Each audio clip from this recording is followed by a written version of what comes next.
Évangile selon Matthieu. Audio complet sur Porte Ouverte Télé. Généalogie de Jésus-Christ, fils de David, fils d'Abraham.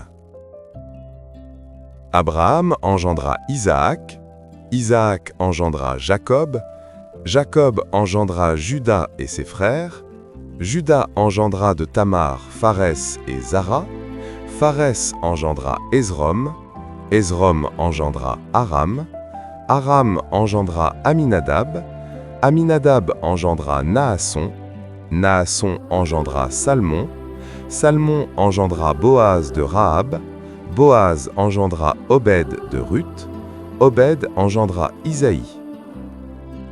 Isaïe engendra David, le roi David engendra Salomon de la femme d'Uri, Salomon engendra Roboam, Roboam engendra Abia, Abia engendra Asa, Asa engendra Josaphat, Josaphat engendra Joram, Joram engendra Osias, Osias engendra Joatam, Joatam engendra Akaz, Akaz engendra Ézéchias, Ézéchias engendra Manassé, Manassé engendra Amon, Amon engendra Josias, Josias engendra Jéconias et ses frères au temps de la déportation à Babylone. Après la déportation à Babylone, Jéconias engendra Salatiel. Salatiel engendra Zorobabel. Zorobabel engendra Abiud. Abiud engendra Eliakim. Eliakim engendra Azor. Azor engendra Sadoc. Sadoc engendra Hakim. Hakim engendra Eliud. Eliud engendra Éléazar. Éléazar engendra Mathan. Mathan engendra Jacob. Jacob engendra Joseph, l'époux de Marie, de laquelle est né Jésus, qui est appelé Christ. Il y a donc en tout 14 générations depuis Abraham jusqu'à David, 14 générations depuis David jusqu'à la déportation à Babylone, et 14 générations depuis la déportation à Babylone jusqu'au Christ. Voici de quelle manière arriva la naissance de Jésus-Christ. Marie, sa mère, ayant été fiancée à Joseph, se trouva enceinte, par la vertu du Saint-Esprit, avant qu'ils eussent habité ensemble. Joseph, son époux, qui était un homme de bien et qui ne voulait pas la diffamer, se proposa de rompre secrètement avec elle. Comme il y pensait, voici un ange du Seigneur lui apparut en songe et dit « Joseph, fils de David, ne crains pas de prendre avec toi Marie, ta femme, car l'enfant qu'elle a conçu vient du Saint-Esprit. Elle enfantera un fils, et tu lui donneras le nom de Jésus. C'est lui qui sauvera son peuple de ses péchés. » Tout cela arriva afin que s'accomplisse ce que le Seigneur avait annoncé par le prophète. « Voici, la Vierge sera enceinte, elle enfantera un fils, et on lui donnera le nom d'Emmanuel, ce qui signifie « Dieu avec nous ». Joseph, s'étant réveillé, fit ce que l'ange du Seigneur lui avait ordonné, et il prit sa femme avec lui. Mais il ne la connut point jusqu'à ce qu'elle eût enfanté un fils, auquel il donna le nom de Jésus. Chapitre 2. Jésus étant né à Bethléem en Judée, au temps du roi Hérode, voici des mages d'Orient arrivèrent à Jérusalem et dirent « Où est le roi des Juifs qui vient de naître? Car nous avons vu son étoile en Orient, et nous sommes venus pour l'adorer. » Le roi Hérode, ayant appris cela, fut troublé, et tout Jérusalem avec lui. Il assembla tous les principaux sacrificateurs et les scribes du peuple, et il s'informa auprès d'eux où devait naître le Christ. Ils lui dirent « À Bethléem, en Judée, car voici ce qui a été écrit par le prophète. Et toi, Bethléem, terre de Juda, tu n'es certes pas la moindre entre les principales villes de Juda, car de toi sortira un chef qui paîtra Israël, mon peuple. » Alors, Hérode fit appeler en secret les mages et s'enquit soigneusement auprès d'eux depuis combien de temps l'étoile brillait. Puis il les envoya à Bethléem en disant « Allez et prenez des informations exactes sur le petit enfant. Quand vous l'aurez trouvé, faites-le-moi savoir, afin que j'aille aussi moi-même l'adorer. » Après avoir entendu le roi, ils partirent. Et voici, l'étoile qu'ils avaient vue en Orient marchait devant eux jusqu'à ce qu'étant arrivée au-dessus du lieu où était le petit enfant, elle s'arrêta. Quand ils aperçurent l'étoile, ils furent saisis d'une très grande joie. Ils entrèrent dans la maison, virent le petit enfant avec Marie, sa mère, se prosternèrent et l'adorèrent. Ils ouvrirent ensuite leur trésor et lui offrirent en présent de l'or, de l'encens et de la myrrhe. Puis, divinement avertis en songe de ne pas retourner vers Hérode, ils regagnèrent leur pays par un autre chemin. Lorsqu'ils furent partis, voici un ange du Seigneur apparut en songe à Joseph et dit « Lève-toi, prends le petit enfant et sa mère, fuis en Égypte et reste-y jusqu'à ce que je te parle. Car Hérode cherchera le petit enfant pour le faire périr. » Joseph se leva, prit de nuit le petit enfant et sa mère et se retira en Égypte. Il y resta jusqu'à la mort d'Hérode, afin que s'accomplisse ce que les seigneurs avaient annoncé par le prophète « J'ai appelé mon fils hors d'Égypte. » Alors, Hérode, voyant qu'il avait été joué par les mages, se mit dans une grande colère, et il envoya tuer tous les enfants de 2 ans et au-dessous qui étaient à Bethléem et dans tout son territoire, selon la date dont il s'était soigneusement enquis auprès des mages. Alors s'accomplit ce qui avait été annoncé par Jérémie, le prophète.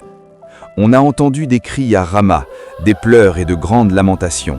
Rachel pleure ses enfants et n'a pas voulu être consolée, parce qu'ils ne sont plus. Quand Hérode fut mort, voici, un ange du Seigneur apparut en songe à Joseph en Égypte et dit « Lève-toi, prends le petit enfant et sa mère, et va dans le pays d'Israël, car ceux qui en voulaient à la vie du petit enfant sont morts. » Joseph se leva, prit le petit enfant et sa mère, et alla dans le pays d'Israël. Mais ayant appris qu'Archélaüs régnait sur la Judée à la place d'Hérode son père, il craignit de s'y rendre, et, divinement averti en songe, il se retira dans le territoire de la Galilée, et vint demeurer dans une ville appelée Nazareth, afin que s'accomplisse ce qui avait été annoncé par les prophètes. Il sera appelé Nazaréen. Chapitre 3. En ce temps-là parut Jean-Baptiste, prêchant dans le désert de Judée.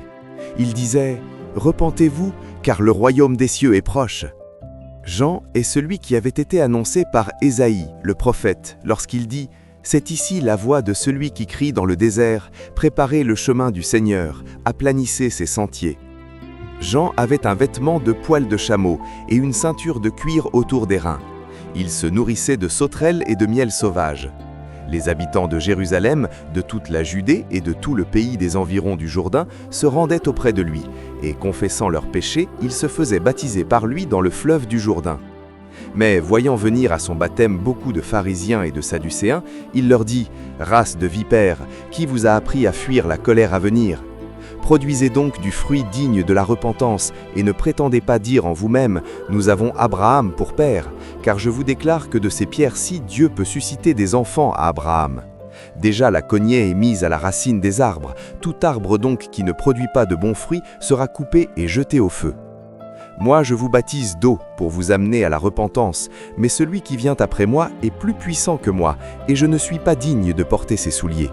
Lui, il vous baptisera du Saint-Esprit et de feu.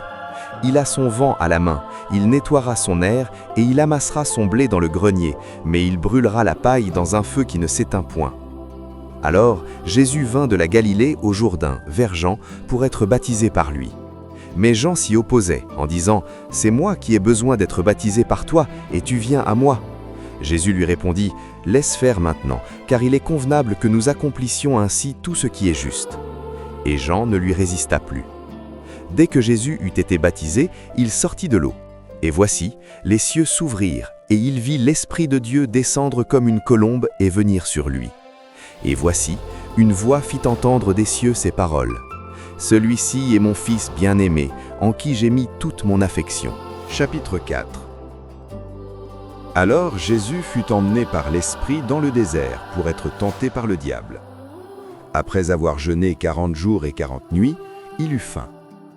Le tentateur, s'étant approché, lui dit « Si tu es fils de Dieu, ordonne que ces pierres deviennent des pains. » Jésus répondit « Il est écrit, l'homme ne vivra pas de pain seulement, mais de toute parole qui sort de la bouche de Dieu. » Le diable le transporta dans la ville sainte, le plaça sur le haut du temple et lui dit « Si tu es fils de Dieu, jette-toi en bas, car il est écrit, il donnera des ordres à ses anges à ton sujet, et ils te porteront sur les mains, de peur que ton pied ne heurte contre une pierre. » Jésus lui dit, il est aussi écrit, tu ne tenteras point le Seigneur, ton Dieu. Le diable le transporta encore sur une montagne très élevée, lui montra tous les royaumes du monde et leur gloire, et lui dit, je te donnerai toutes ces choses si tu te prosternes et m'adores. Jésus lui dit, retire-toi, Satan, car il est écrit, tu adoreras le Seigneur, ton Dieu, et tu le serviras lui seul. Alors le diable le laissa. Et voici, des anges vinrent auprès de Jésus et le servaient. Jésus, ayant appris que Jean avait été livré, se retira dans la Galilée. Il quitta Nazareth et vint demeurer à Capernaum, situé près de la mer, dans le territoire de Zabulon et de Nephtali, afin que s'accomplisse ce qui avait été annoncé par Ésaïe le prophète. Le peuple de Zabulon et de Nephtali, de la contrée voisine de la mer, du pays au-delà du Jourdain et de la Galilée des gentils. Ce peuple, assis dans les ténèbres, a vu une grande lumière. Et sur ceux qui étaient assis dans la région et l'ombre de la mort, la lumière s'est levée.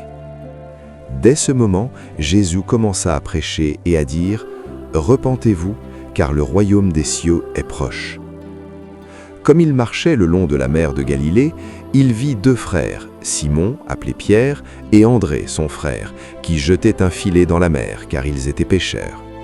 Il leur dit « Suivez-moi, et je vous ferai pêcheurs d'hommes. » Aussitôt, ils laissèrent les filets et le suivirent. De là, étant allé plus loin, il vit deux autres frères, Jacques, fils de Zébédée, et Jean, son frère, qui étaient dans une barque avec Zébédée, leur père, et qui réparaient leurs filets. Il les appela, et aussitôt ils laissèrent la barque et leur père et le suivirent. Jésus parcourait toute la Galilée, enseignant dans les synagogues, prêchant la bonne nouvelle du royaume et guérissant toute maladie et toute infirmité parmi le peuple. Sa renommée se répandit dans toute la Syrie, et on lui amenait tous ceux qui souffraient de maladies et de douleurs de divers genres, des démoniaques, des lunatiques, des paralytiques, et il les guérissait. Chapitre 5. Voyant la foule, Jésus monta sur la montagne, et après qu'il se fut assis, ses disciples s'approchèrent de lui. Puis, ayant ouvert la bouche, il les enseigna et dit « Heureux les pauvres en esprit, car le royaume des cieux est à eux. Heureux les affligés, car ils seront consolés. Heureux les débonnaires, car ils hériteront la terre. Heureux ceux qui ont faim et soif de la justice, car ils seront rassasiés. Heureux les miséricordieux, car ils obtiendront miséricorde. Heureux ceux qui ont le cœur pur, car ils verront Dieu. Heureux ceux qui procurent la paix, car ils seront appelés fils de Dieu. Heureux ceux qui sont persécutés pour la justice, car le royaume des cieux est à eux. Heureux serez-vous lorsqu'on vous outragera, qu'on vous persécutera et qu'on dira faussement de vous toutes sortes de mal à cause de moi. Réjouissez-vous et soyez dans l'allégresse, parce que votre récompense sera grande dans les cieux, car c'est ainsi qu'on a persécuté les prophètes qui ont été avant vous. Vous êtes le sel de la terre, mais si le sel perd sa saveur, avec quoi la lui vendra-t-on? Il ne sert plus qu'à être jeté dehors et foulé aux pieds par les hommes. Vous êtes la lumière du monde. Une ville située sur une montagne ne peut être cachée, et on n'allume pas une lampe pour la mettre sous le boisseau, mais on la met sur le chandelier, et elle éclaire tous ceux qui sont dans la maison. Que votre lumière luise ainsi devant les hommes, afin qu'ils voient vos bonnes œuvres et qu'ils glorifient votre Père qui est dans les cieux. Ne croyez pas que je sois venu pour abolir la loi ou les prophètes. Je suis venu non pour abolir, mais pour accomplir. Car je vous le dis en vérité, tant que le ciel et la terre ne passeront point, il ne disparaîtra pas de la loi un seul iota ou un seul trait de lettre, jusqu'à ce que tout soit arrivé. Celui donc qui supprimera l'un de ces plus petits commandements et qui enseignera aux hommes à faire de même, sera appelé le plus petit dans le royaume des cieux. Mais celui qui les observera et qui enseignera à les observer, celui-là sera appelé grand dans le royaume des cieux. Car, je vous le dis, si votre justice ne surpasse celle des scribes et des pharisiens, vous n'entrerez point dans le royaume des cieux. Vous avez entendu qu'il a été dit aux anciens, « Tu ne tueras point ». celui qui tuera mérite d'être puni par les juges. Mais moi, je vous dis que quiconque se met en colère contre son frère mérite d'être puni par les juges, que celui qui dira à son frère « Raka » mérite d'être puni par le Sanhédrin, et que celui qui lui dira « Insensé » mérite d'être puni par le feu de la géhenne. Si donc tu présentes ton offrande à l'autel et que là tu te souviennes que ton frère a quelque chose contre toi, laisse là ton offrande devant l'autel et va d'abord te réconcilier avec ton frère, puis viens présenter ton offrande. Accorde-toi promptement avec ton adversaire pendant que tu es en chemin avec lui, de peur qu'il ne te livre au juge, que le juge ne te livre à l'officier de justice et que tu ne sois mis en prison. Je te le dis en vérité, tu ne sortiras pas de là que tu n'aies payé le dernier quadrant. Vous avez appris qu'il a été dit « Tu ne commettras point d'adultère ». Mais moi, je vous dis que quiconque regarde une femme pour la convoiter a déjà commis un adultère avec elle dans son cœur. Si ton œil droit est pour toi une occasion de chute, arrache-le et jette-le loin de toi, car il est avantageux pour toi qu'un seul de tes membres périsse et que ton corps entier ne soit pas jeté dans la géhenne. Et si ta main droite est pour toi une occasion de chute, coupe-la et jette-la loin de toi, car il est avantageux pour toi qu'un seul de tes membres périsse et que ton corps entier n'aille pas dans la géhenne. Il a été dit que celui qui répudie sa femme lui donne une lettre de divorce. Mais moi, je vous dis que celui qui répudie sa femme, sauf pour cause d'infidélité, l'expose à devenir adultère, et que celui qui épouse une femme répudiée commet un adultère. Vous avez encore appris qu'il a été dit « Tu ne te parjureras point, mais tu t'acquitteras envers le Seigneur de ce que tu as déclaré par serment. Mais moi, je vous dis de ne jurer aucunement, ni par le ciel, parce que c'est le trône de Dieu, ni par la terre, parce que c'est son marchepied, ni par Jérusalem, parce que c'est la ville du grand roi. Ne jure pas non plus par ta tête, car tu ne peux rendre blanc ou noir un seul cheveu. Que votre parole soit oui, oui, et non, non. Ce qu'on y ajoute vient du malin. Vous avez appris qu'il a été dit « œil pour œil et dent pour dent ». Mais moi, je vous dis de ne pas résister aux méchants. Si quelqu'un te frappe sur la joue droite, présente-lui aussi l'autre. Si quelqu'un veut plaider contre toi et prendre ta tunique, laisse-lui encore ton manteau. Si quelqu'un te force à faire 1000, fais-en 2 avec lui. Donne à celui qui te demande et ne te détourne pas de celui qui veut emprunter de toi. Vous avez appris qu'il a été dit « Tu aimeras ton prochain et tu haïras ton ennemi ». Mais moi, je vous dis « Aimez vos ennemis, bénissez ceux qui vous maudissent, faites du bien à ceux qui vous haïssent et priez pour ceux qui vous maltraitent et qui vous persécutent, afin que vous soyez fils de votre Père qui est dans les cieux. Car il fait lever son soleil sur les méchants et sur les bons, et il fait pleuvoir sur les justes et sur les injustes. Si vous aimez ceux qui vous aiment, quelle récompense méritez-vous? Les publicains aussi, n'agissent-ils pas de même? Et si vous saluez seulement vos frères, faites-vous quelque chose d'extraordinaire? Les païens aussi, n'agissent-ils pas de même? Soyez donc parfaits, comme votre Père céleste est parfait. Chapitre 6. Gardez-vous de pratiquer votre justice devant les hommes pour en être vus, autrement vous n'aurez point de récompense auprès de votre Père qui est dans les cieux. Lors donc que tu fais l'aumône, ne sonne pas de la trompette devant toi comme font les hypocrites dans les synagogues et dans les rues, afin d'être glorifiés par les hommes. Je vous le dis en vérité, ils reçoivent leur récompense. Mais quand tu fais l'aumône, que ta main gauche ne sache pas ce que fait ta droite, afin que ton aumône se fasse en secret, et ton Père qui voit dans le secret te le rendra.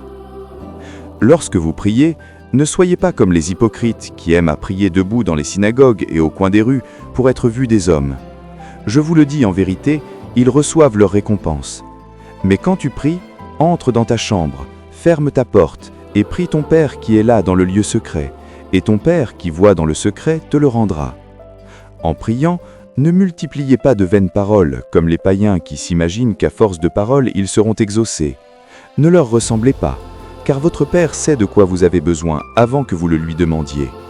Voici donc comment vous devez prier. Notre Père qui es aux cieux, que ton nom soit sanctifié, que ton règne vienne, que ta volonté soit faite sur la terre comme au ciel. Donne-nous aujourd'hui notre pain quotidien. Pardonne-nous nos offenses, comme nous aussi nous pardonnons à ceux qui nous ont offensés.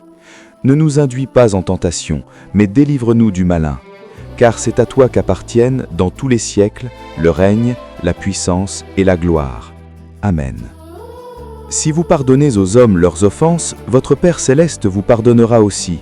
Mais si vous ne pardonnez pas aux hommes, votre Père ne vous pardonnera pas non plus vos offenses. Lorsque vous jeûnez, ne prenez pas un air triste, comme les hypocrites qui se rendent le visage tout défait pour montrer aux hommes qu'ils jeûnent. Je vous le dis en vérité, ils reçoivent leur récompense. Mais quand tu jeûnes, parfume ta tête et lave ton visage, afin de ne pas montrer aux hommes que tu jeûnes, mais à ton Père qui est là dans le lieu secret, et ton Père qui voit dans le secret te le rendra. Ne vous amassez pas des trésors sur la terre, où la teigne et la rouille détruisent et où les voleurs percent et dérobent, mais amassez-vous des trésors dans le ciel, où la teigne et la rouille ne détruisent point, et où les voleurs ne percent ni ne dérobent. Car là où est ton trésor, là aussi sera ton cœur. L'œil est la lampe du corps. Si ton œil est en bon état, tout ton corps sera éclairé. Mais si ton œil est en mauvais état, tout ton corps sera dans les ténèbres. Si donc la lumière qui est en toi est ténèbres, combien seront grandes ces ténèbres? Nul ne peut servir deux maîtres, car ou il haïra l'un et aimera l'autre, ou il s'attachera à l'un et méprisera l'autre. Vous ne pouvez servir Dieu et Mammon. C'est pourquoi je vous dis, ne vous inquiétez pas pour votre vie de ce que vous mangerez, ni pour votre corps de quoi vous serez vêtu. La vie n'est-elle pas plus que la nourriture, et le corps plus que le vêtement? Regardez les oiseaux du ciel, ils ne sèment ni ne moissonnent, et ils n'amassent rien dans des greniers, et votre Père céleste les nourrit. Ne valez-vous pas beaucoup plus qu'eux? Qui de vous, par ses inquiétudes, peut ajouter une coudée à la durée de sa vie? Et pourquoi vous inquiétez au sujet du vêtement? Considérez comment croissent les lys des champs. Ils ne travaillent ni ne filent. Cependant je vous dis que Salomon même, dans toute sa gloire, n'a pas été vêtu comme l'un d'eux. Si Dieu revêt ainsi l'herbe des champs qui existe aujourd'hui et qui demain sera jetée au four, ne vous vêtira-t-il pas à plus forte raison, gens de peu de foi? Ne vous inquiétez donc pas, et ne dites pas que mangerons-nous, que boirons-nous, de quoi serons-nous vêtus? Car toutes ces choses, ce sont les païens qui les recherchent. Votre Père céleste sait que vous en avez besoin. Cherchez premièrement le royaume et la justice de Dieu, et toutes ces choses vous seront données par-dessus. Ne vous inquiétez donc pas du lendemain, car le lendemain aura soin de lui-même. À chaque jour suffit sa peine. Pourquoi vois-tu la paille qui est dans l'œil de ton frère, et n'aperçois-tu pas la poutre qui est dans ton œil? Ou comment peux-tu dire à ton frère, « Laisse-moi ôter une paille de ton œil, toi qui as une poutre dans le tien » Hypocrite, ôte premièrement la poutre de ton œil, et alors tu verras comment ôter la paille de l'œil de ton frère. Ne donnez pas les choses saintes aux chiens, et ne jetez pas vos perles devant les pourceaux, de peur qu'ils ne les foulent aux pieds, ne se retournent et ne vous déchirent. Demandez, et l'on vous donnera. Cherchez, et vous trouverez. Frappez, et l'on vous ouvrira. Car quiconque demande reçoit. Celui qui cherche trouve, et l'on ouvre à celui qui frappe. Lequel de vous donnera une pierre à son fils s'il lui demande du pain? Ou s'il demande un poisson, lui donnera-t-il un serpent? Si donc, méchants comme vous l'êtes, vous savez donner de bonnes choses à vos enfants, à combien plus forte raison votre Père qui est dans les cieux donnera-t-il de bonnes choses à ceux qui les lui demandent? Tout ce que vous voulez que les hommes fassent pour vous, faites-le de même pour eux, car c'est la loi et les prophètes. Entrez par la porte étroite, car large est la porte, spacieux est le chemin qui mène à la perdition, et il y en a beaucoup qui entrent par là. Mais étroite est la porte, resserrez le chemin qui mène à la vie, et il y en a peu qui les trouvent. Gardez-vous des faux prophètes. Ils viennent à vous en vêtements de brebis, mais au-dedans ce sont des loups ravisseurs. Vous les reconnaîtrez à leurs fruits. Cueille-t-on des raisins sur des épines ou des figues sur des chardons? Tout bon arbre porte de bons fruits, mais le mauvais arbre porte de mauvais fruits. Un bon arbre ne peut porter de mauvais fruits, ni un mauvais arbre porter de bons fruits. Tout arbre qui ne porte pas de bons fruits est coupé et jeté au feu. C'est donc à leurs fruits que vous les reconnaîtrez. Ceux qui me disent « Seigneur, Seigneur » n'entreront pas tous dans le royaume des cieux, mais celui-là seul qui fait la volonté de mon Père qui est dans les cieux. Plusieurs me diront en ce jour-là « Seigneur, Seigneur, n'avons-nous pas prophétisé par ton nom? N'avons-nous pas chassé des démons par ton nom? Et n'avons-nous pas fait beaucoup de miracles par ton nom ?» Alors je leur dirai ouvertement « Je ne vous ai jamais connu, retirez-vous de moi, vous qui commettez l'iniquité. » C'est pourquoi quiconque entend ces paroles que je dis et les met en pratique sera semblable à un homme prudent qui a bâti sa maison sur le roc. La pluie est tombée, les torrents sont venus, les vents ont soufflé et se sont jetés contre cette maison, et elle n'est point tombée parce qu'elle était fondée sur le roc. Mais quiconque entend ces paroles que je dis et ne les met pas en pratique sera semblable à un homme insensé qui a bâti sa maison sur le sable. La pluie est tombée, les torrents sont venus, les vents ont soufflé et ont battu cette maison. Elle est tombée et sa ruine a été grande. Après que Jésus eut achevé ses discours, la foule fut frappée de sa doctrine, car il enseignait comme ayant autorité et non pas comme leurs scribes. Chapitre 8. Lorsque Jésus fut descendu de la montagne, une grande foule le suivit.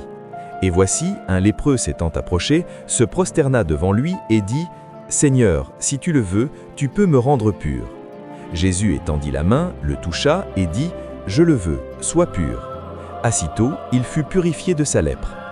Puis Jésus lui dit « Garde-toi d'en parler à personne, mais va te montrer aux sacrificateurs et présente l'offrande que Moïse a prescrite afin que cela leur serve de témoignage. » Comme Jésus entrait dans Capharnaüm, un centenier l'aborda le priant et disant « Seigneur, mon serviteur est couché à la maison, atteint de paralysie et souffrant beaucoup. » Jésus lui dit « J'irai et je le guérirai. » Le centenier répondit « Seigneur, je ne suis pas digne que tu entres sous mon toit, mais dis seulement un mot et mon serviteur sera guéri. Car moi qui suis soumise à des supérieurs, j'ai des soldats sous mes ordres, et je dis à un nom « va » et il va, à un autre « viens » et il vient, et à mon serviteur « fais cela » et il le fait. Après l'avoir entendu, Jésus fut dans l'étonnement et il dit à ceux qui le suivaient « Je vous le dis en vérité, même en Israël, je n'ai pas trouvé une aussi grande foi. Or, je vous déclare que plusieurs viendront de l'Orient et de l'Occident et seront à table avec Abraham, Isaac et Jacob dans le royaume des cieux, mais les fils du royaume seront jetés dans les ténèbres de dehors, où il y aura des pleurs et des grincements de dents. » Puis Jésus dit au centenier « Va, qu'il soit fait selon ta foi. » Et à l'heure même, le serviteur fut guéri. Jésus se rendit ensuite à la maison de Pierre, dont il vit la belle-mère couchée et ayant la fièvre. Il toucha sa main, et la fièvre la quitta. Puis elle se leva et le servit. Le soir, on amena auprès de Jésus plusieurs démoniaques. Il chassa les esprits par sa parole et il guérit tous les malades, afin que s'accomplisse ce qui avait été annoncé par Isaïe le prophète. Il a pris nos infirmités et il s'est chargé de nos maladies. Jésus, voyant une grande foule autour de lui, donna l'ordre de passer à l'autre bord. Un scribe s'approcha et lui dit « Maître, je te suivrai partout où tu iras. » Jésus lui répondit « Les renards ont des tanières et les oiseaux du ciel ont des nids, mais le Fils de l'homme n'a où reposer sa tête. » Un autre d'entre les disciples lui dit « Seigneur, permets-moi d'aller d'abord ensevelir mon Père. » Mais Jésus lui répondit « Suis-moi et laisse les morts ensevelir leurs morts. » Il monta dans la barque et ses disciples le suivirent. Et voici, il s'éleva sur la mer une grande tempête, que la barque était couverte par les flots. Et lui, il dormait. Les disciples s'étant approchés, le réveillèrent et dirent « Seigneur, sauve-nous, nous périssons. » Il leur dit « Pourquoi avez-vous peur, gens de peu de foi ?» Alors il se leva, menaça les vents et la mer, et il y eut un grand calme. Ces hommes furent saisis d'étonnement. Quel est celui-ci à qui obéissent même les vents et la mer ? Lorsqu'il fut à l'autre bord, dans le pays des Gadaréniens, 2 démoniaques sortant des sépulcres vinrent au-devant de lui. Ils étaient si furieux que personne n'osait passer par là. Et voici, ils s'écrièrent « Qu'y a-t-il entre nous et toi, Fils de Dieu? Es-tu venu ici pour nous tourmenter avant le temps ?» Il y avait loin d'eux un grand troupeau de pourceaux qui passait. Les démons priaient Jésus, disant « Si tu nous chasses, envoie-nous dans ce troupeau de pourceaux. » Il leur dit « Allez. » Ils sortirent et entrèrent dans les pourceaux. Et voici, tout le troupeau se précipita des pentes escarpées dans la mer, et ils périrent dans les eaux. Ceux qui les faisaient paître s'enfuirent, et allèrent dans la ville raconter tout ce qui s'était passé et ce qui était arrivé aux démoniaques. Alors toute la ville sortit à la rencontre de Jésus, et dès qu'ils le virent, ils le supplièrent de quitter leur territoire. Chapitre 9. Jésus étant monté dans une barque, traversa la mer et alla dans sa ville. Et voici, on lui amena un paralytique couché sur un lit. Jésus, voyant leur foi, dit au paralytique « Prends courage, mon enfant, tes péchés te sont pardonnés. » Sur quoi quelques scribes dirent en dedans d'eux « Cet homme blasphème. » Et Jésus, connaissant leurs pensées, dit « Pourquoi avez-vous de mauvaises pensées dans vos cœurs ? Car lequel est plus aisé de dire « Tes péchés sont pardonnés » ou de dire « Lève-toi et marche ?» Or, afin que vous sachiez que le Fils de l'homme a sur la terre le pouvoir de pardonner les péchés, « Lève-toi, dit-il au paralytique, prends ton lit et va dans ta maison. Et il se leva et s'en alla dans sa maison. Quand la foule vit cela, elle fut saisie de crainte et elle glorifia Dieu qui a donné aux hommes un tel pouvoir. De là, étant allé plus loin, Jésus vit un homme assis au lieu des péages et qui s'appelait Matthieu. Il lui dit « Suis-moi ». Cet homme se leva et le suivit. Comme Jésus était à table dans la maison, voici beaucoup de publicains et de gens de mauvaise vie vinrent se mettre à table avec lui et avec ses disciples. Les pharisiens virent cela et ils dirent à ses disciples « Pourquoi votre maître mange-t-il avec les publicains et les gens de mauvaise vie ?» Ce que Jésus ayant entendu dit « Ce ne sont pas ceux qui se portent bien qui ont besoin de médecins, mais les malades. Allez et apprenez ce que signifie « Je prends plaisir à la miséricorde et non au sacrifice, car je ne suis pas venu appeler des justes, mais des pécheurs. » Alors les disciples de Jean vinrent après de Jésus et dirent « Pourquoi nous et les pharisiens jeûnons-nous, tandis que tes disciples ne jeûnent point ?» Jésus leur répondit « Les amis de l'époux peuvent-ils s'affliger pendant que l'époux est avec eux? Les jours viendront où l'époux leur sera enlevé, et alors ils jeûneront. Personne ne met une pièce de drap neuf à un vieil habit, car elle emporterait une partie de l'habit, et la déchirure serait pire. On ne met pas non plus de vin nouveau dans des vieilles outres. Autrement, les outres se rompent, le vin se répand, et les outres sont perdues. Mais on met le vin nouveau dans des outres neuves, et le vin et les outres se conservent. » Tandis qu'il leur adressait ces paroles, voici un chef arriva, se prosterna devant lui et dit « Ma fille est morte il y a un instant, mais viens, immose-lui les mains et elle vivra. » Jésus se leva et le suivit avec ses disciples. Et voici une femme atteinte d'une perte de sang depuis 12 ans, s'approcha par derrière et toucha le bord de son vêtement. Car elle disait en elle-même « Si je puis seulement toucher son vêtement, je serai guérie. » Jésus se retourna et dit, en la voyant « Prends courage ma fille, ta foi t'a guérie. » Et cette femme fut guérie à l'heure même. Lorsque Jésus fut arrivé à la maison du chef et qu'il vit les joueurs de flûte et la foule bruyante, il leur dit « Retirez-vous, car la jeune fille n'est pas morte, mais elle dort. » Et il se moquait de lui. Quand la foule était envoyée, il entra, prit la main de la jeune fille et la jeune fille se leva. Le bruit s'en répandit dans toute la contrée. Étant parti de là, Jésus fut suivi par 2 aveugles qui criaient « Aie pitié de nous, fils de David !» Lorsqu'il fut arrivé à la maison, les aveugles s'approchèrent de lui et Jésus leur dit « Croyez-vous que je puisse faire cela ?»« Oui, Seigneur, lui répondirent-ils. Alors il leur toucha les yeux en disant « Qu'il vous soit fait selon votre foi. » Et leurs yeux s'ouvrirent. Jésus leur fit une recommandation sévère « Gardez-vous d'en parler à personne et mets des huiles dans ce manant. » Mais dès qu'ils furent sortis, ils répandirent sa renommée dans tout le pays. Comme ils s'en allaient, voici on amena à Jésus un démoniaque muet. Le démon étant chassé, le muet parla, et la foule étonnée disait « Jamais pareille chose ne s'est vue en Israël. » Mais les pharisiens dirent « C'est par le prince des démons qu'il chasse les démons. » Jésus parcourait toutes les villes et les villages, enseignant dans les synagogues, prêchant la bonne nouvelle du royaume et guérissant toute maladie et toute infirmité. Voyant la foule, il fut ému de compassion pour elle parce qu'elle était languissante et abattue comme des brebis qui n'ont point de berger. Alors il dit à ses disciples « La moisson est grande, mais il y a peu d'ouvriers. Priez donc le maître de la moisson d'envoyer des ouvriers dans sa moisson. » Chapitre 11. Lorsque Jésus eut achevé de donner ses instructions à ses 12 disciples, il partit de là pour enseigner et prêcher dans les villes du pays. Jean, ayant entendu parler dans sa prison des œuvres du Christ, lui fit dire par ses disciples « Es-tu celui qui doit venir ou devons-nous en attendre un autre ?» Jésus leur répondit « Allez rapporter à Jean ce que vous entendez et ce que vous voyez. Les aveugles voient, les boiteux marchent, les lépreux sont purifiés, les sourds entendent, les morts ressuscitent, et la bonne nouvelle est annoncée aux pauvres. Heureux celui pour qui je ne serai pas une occasion de chute. » Comme il s'en allait, Jésus se mit à dire à la foule au sujet de Jean « Qu'êtes-vous allé voir au désert? Un roseau agité par le vent? Mais qu'êtes-vous allé voir? Un homme vêtu d'habits précieux? Voici, ceux qui portent des habits précieux sont dans les maisons des rois. Qu'êtes-vous donc allé voir? Un prophète? Oui, vous dis-je, et plus qu'un prophète.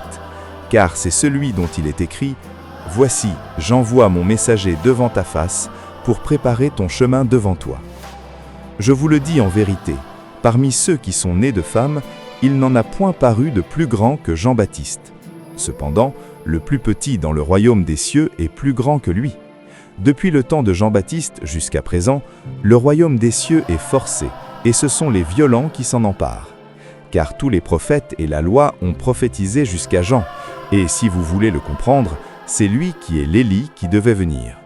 Que celui qui a des oreilles pour entendre, entende. À qui comparerai-je cette génération ? Elle ressemble à des enfants assis dans des places publiques, et qui, s'adressant à d'autres enfants, disent « Nous vous avons joué de la flûte et vous n'avez pas dansé. Nous avons chanté des complaintes et vous ne vous êtes pas lamentés. » Car Jean est venu, ne mangeant ni ne buvant, et ils disent « Il a un démon. » Le Fils de l'homme est venu, mangeant et buvant, et ils disent « C'est un mangeur et un buveur, un ami des publicains et des gens de mauvaise vie. » Mais la sagesse a été justifiée par ses œuvres. Alors, il se mit à faire des reproches aux villes dans lesquelles avaient eu lieu la plupart de ces miracles, parce qu'elles ne s'étaient pas repenties. Malheur à toi, Chorazin! Malheur à toi, Bethsaïda! Car si les miracles qui ont été faits au milieu de vous avaient été faits dans Tyr et dans Sidon, il y a longtemps qu'elles se seraient repenties en prenant le sac et la cendre. C'est pourquoi je vous le dis, au jour du jugement, Tyr et Sidon seront traités moins rigoureusement que vous. Et toi, Capernaum, seras-tu élevé jusqu'au ciel? Non, tu seras abaissé jusqu'au séjour des morts. Car si les miracles qui ont été faits au milieu de toi avaient été faits dans Sodome, elles subsisteraient encore aujourd'hui. C'est pourquoi je vous le dis, au jour du jugement, le pays de Sodome sera traité moins rigoureusement que toi. En ce temps-là, Jésus prit la parole et dit « Je te loue, Père, Seigneur du ciel et de la terre, de ce que tu as caché ces choses aux sages et aux intelligents, et de ce que tu les as révélées aux enfants. Oui, Père, je te loue de ce que tu l'as voulu ainsi. Toutes choses m'ont été données par mon Père, et personne ne connaît le Fils si ce n'est le Père. Personne non plus ne connaît le Père si ce n'est le Fils et celui à qui le Fils veut le révéler. Venez à moi, vous tous qui êtes fatigués et chargés. » Matthieu chapitre 14.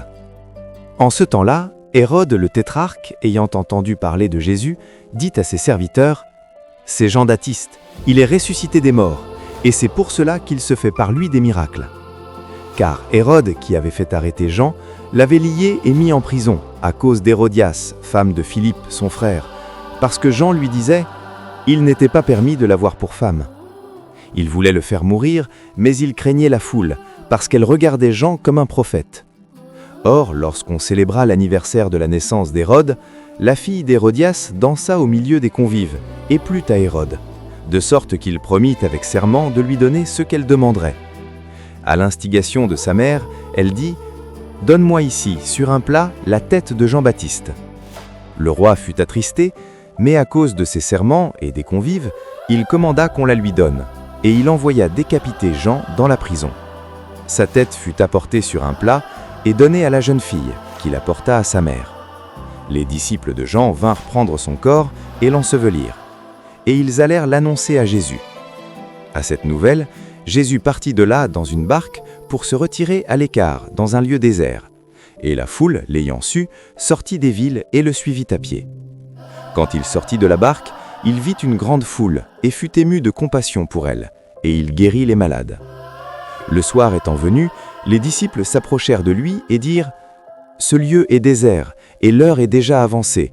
Renvoie la foule afin qu'elle aille dans les villages pour s'acheter des vivres. » Jésus leur répondit « Ils n'ont pas besoin de s'en aller, donnez-leur vous-mêmes à manger. » Mais ils lui dirent « Nous n'avons ici que 5 pains et 2 poissons. » Et il dit « Apportez-les-moi. » Il fit asseoir la foule sur l'herbe, prit les 5 pains et les 2 poissons, et levant les yeux vers le ciel, il rendit grâce. Puis il rompit les pains et les donna aux disciples, qui les distribuèrent à la foule. Tous mangèrent et furent rassasiés, et l'on emporta 12 paniers pleins des morceaux qui restaient. Ceux qui avaient mangé étaient environ 5000 hommes, sans les femmes et les enfants. Aussitôt après, il obligea les disciples à monter dans la barque et à passer avant lui de l'autre côté, pendant qu'il renverrait la foule. Quand il l'eut renvoyé, il monta sur la montagne pour prier à l'écart. Et comme le soir était venu, il était là, seul. La barque, déjà au milieu de la mer, était battue par les flots, car le vent était contraire.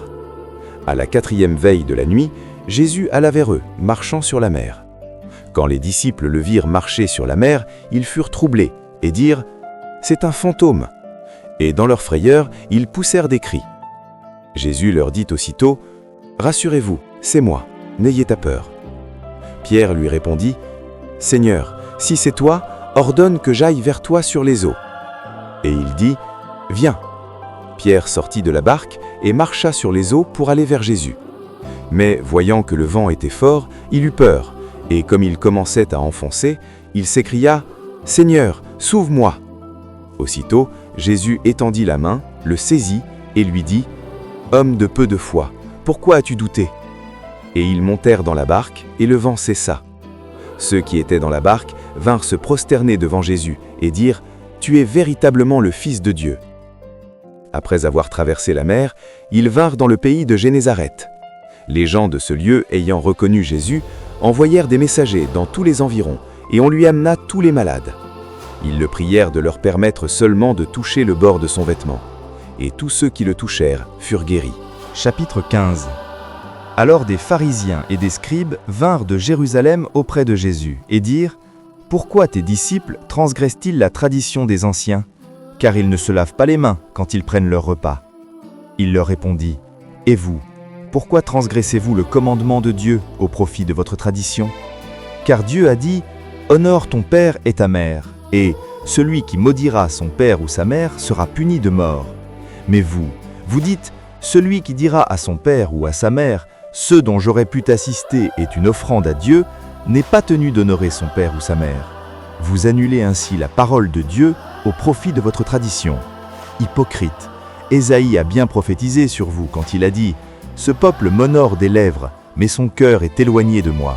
C'est en vain qu'il m'honore en enseignant des préceptes qui sont des commandements d'hommes. » Ayant appelé à lui la foule, il lui dit « Écoutez et comprenez. Ce n'est pas ce qui entre dans la bouche qui souille l'homme, mais ce qui sort de la bouche, c'est ce qui souille l'homme. » Alors ses disciples s'approchèrent et lui dirent « Sais-tu que les pharisiens ont été scandalisés des paroles qu'ils ont entendues ?» Il répondit « Toute plante que n'a pas plantée mon Père céleste sera déracinée. Laissez-les, ce sont des aveugles qui conduisent des aveugles. Si un aveugle conduit qu'un aveugle, ils tomberont tous deux dans une fosse. » Pierre, prenant la parole, lui dit « Explique-nous cette parabole. » Et Jésus dit « Vous aussi, êtes-vous encore sans intelligence ? Ne comprenez-vous pas que tout ce qui entre dans la bouche va dans le ventre puis est jeté dans les lieux secrets ? Mais ce qui sort de la bouche vient du cœur, et c'est ce qui souille l'homme. Car c'est du cœur que viennent les mauvaises pensées, les meurtres, les adultères, les impudicités, les vols, les faux témoignages, les calomnies. Voilà les choses qui souillent l'homme. Mais manger sans s'être lavé les mains, cela ne souille point l'homme. » Jésus, étant parti de là, se retira dans le territoire de Tyr et de Sidon. Et voici une femme cananéenne, qui venait de ces contrées, lui cria « Aie pitié de moi, Seigneur, fils de David.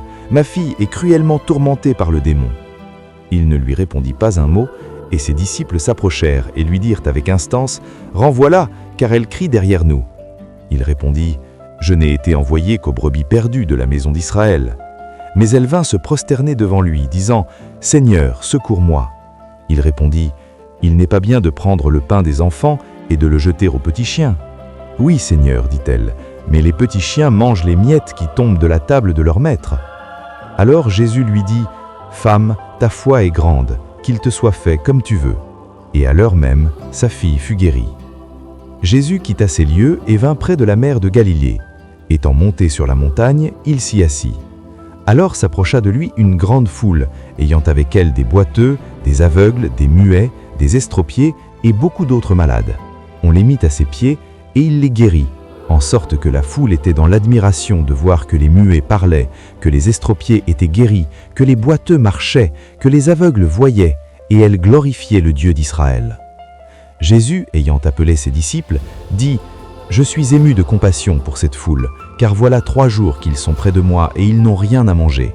Je ne veux pas les renvoyer à jeun, de peur que les forces ne leur manquent en chemin. » Les disciples lui dirent « Comment nous procurer dans ce lieu désert assez de pain pour rassasier une si grande foule ?» Jésus leur répondit « Combien avez-vous de pain ? » « 7, répondirent-ils, et quelques petits poissons. Alors il fit asseoir la foule par terre, prit les 7 pains et les poissons, et après avoir rendu grâce, il les rompit et les donna à ses disciples qui les distribuèrent à la foule. Tous mangèrent et furent rassasiés, et l'on emporta 7 corbeilles pleines des morceaux qui restaient. Ceux qui avaient mangé étaient 4000 hommes, sans les femmes ni les enfants. Ensuite, il renvoya la foule, monta dans la barque et se rendit dans la contrée de Magadan. Chapitre 16. Les pharisiens et les sadducéens abordèrent Jésus et, pour l'éprouver, lui demandèrent de leur faire voir un signe venant du ciel. Jésus leur répondit, « Le soir vous dites, il fera beau car le ciel est rouge. Et le matin, il y aura de l'orage aujourd'hui car le ciel est d'un rouge sombre. Vous savez discerner l'aspect du ciel et vous ne pouvez discerner les signes des temps. Une génération méchante et adultère demande un miracle. Il ne lui sera donné d'autre miracle que celui de Jonas. » Puis il les quitta et s'en alla. Les disciples, en passant à l'autre bord, avaient oublié de prendre des pains. Jésus leur dit, « Gardez-vous avec soin du levain des pharisiens et des sadducéens. » Les disciples raisonnaient en eux-mêmes et disaient, « C'est parce que nous n'avons pas pris de pain. » Jésus, l'ayant connu, dit, « Pourquoi raisonnez-vous en vous-même, gens de peu de foi, sur ce que vous n'avez pas pris de pain? Êtes-vous encore sans intelligence?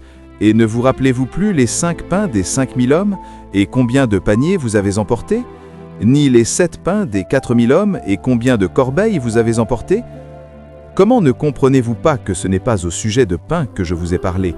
Gardez-vous du levain des pharisiens et des sadducéens. » Alors ils comprirent que ce n'était pas du levain du pain qu'il avait dit de se garder, mais de l'enseignement des pharisiens et des sadducéens.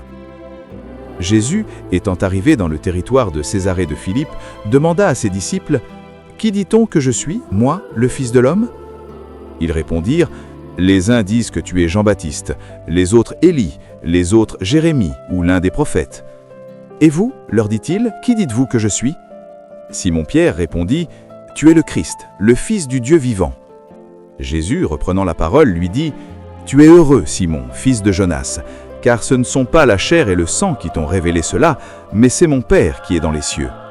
Et moi je te dis que tu es Pierre, et que sur cette pierre je bâtirai mon église, et que les portes du séjour des morts ne prévaudront point contre elle. Je te donnerai les clés du royaume des cieux, ce que tu lieras sur la terre sera lié dans les cieux, et ce que tu délieras sur la terre sera délié dans les cieux. » Alors, il recommanda aux disciples de ne dire à personne qu'il était le Christ. Dès lors, Jésus commença à faire connaître à ses disciples qu'il fallait qu'il allât à Jérusalem, qu'il souffrit beaucoup de la part des anciens, des principaux sacrificateurs et des scribes, qu'il fut mis à mort et qu'il ressuscita le 3e jour. Pierre, l'ayant pris à part, se mit à le reprendre et dit « À Dieu ne plaise, Seigneur, cela ne t'arrivera pas. » Mais Jésus, se retournant, dit à Pierre « Arrière de moi, Satan, tu mets en scandale, car tes pensées ne sont pas les pensées de Dieu, mais celles des hommes. » Alors Jésus dit à ses disciples, « Si quelqu'un veut venir après moi, qu'il renonce à lui-même, qu'il se charge de sa croix et qu'il me suive. Car celui qui voudra sauver sa vie la perdra, mais celui qui la perdra à cause de moi la trouvera. Et que servirait-il à un homme de gagner tout le monde s'il perdait son âme? Ou que donnerait un homme en échange de son âme? Car le Fils de l'homme doit venir dans la gloire de son Père avec ses anges, et alors il rendra à chacun selon ses œuvres.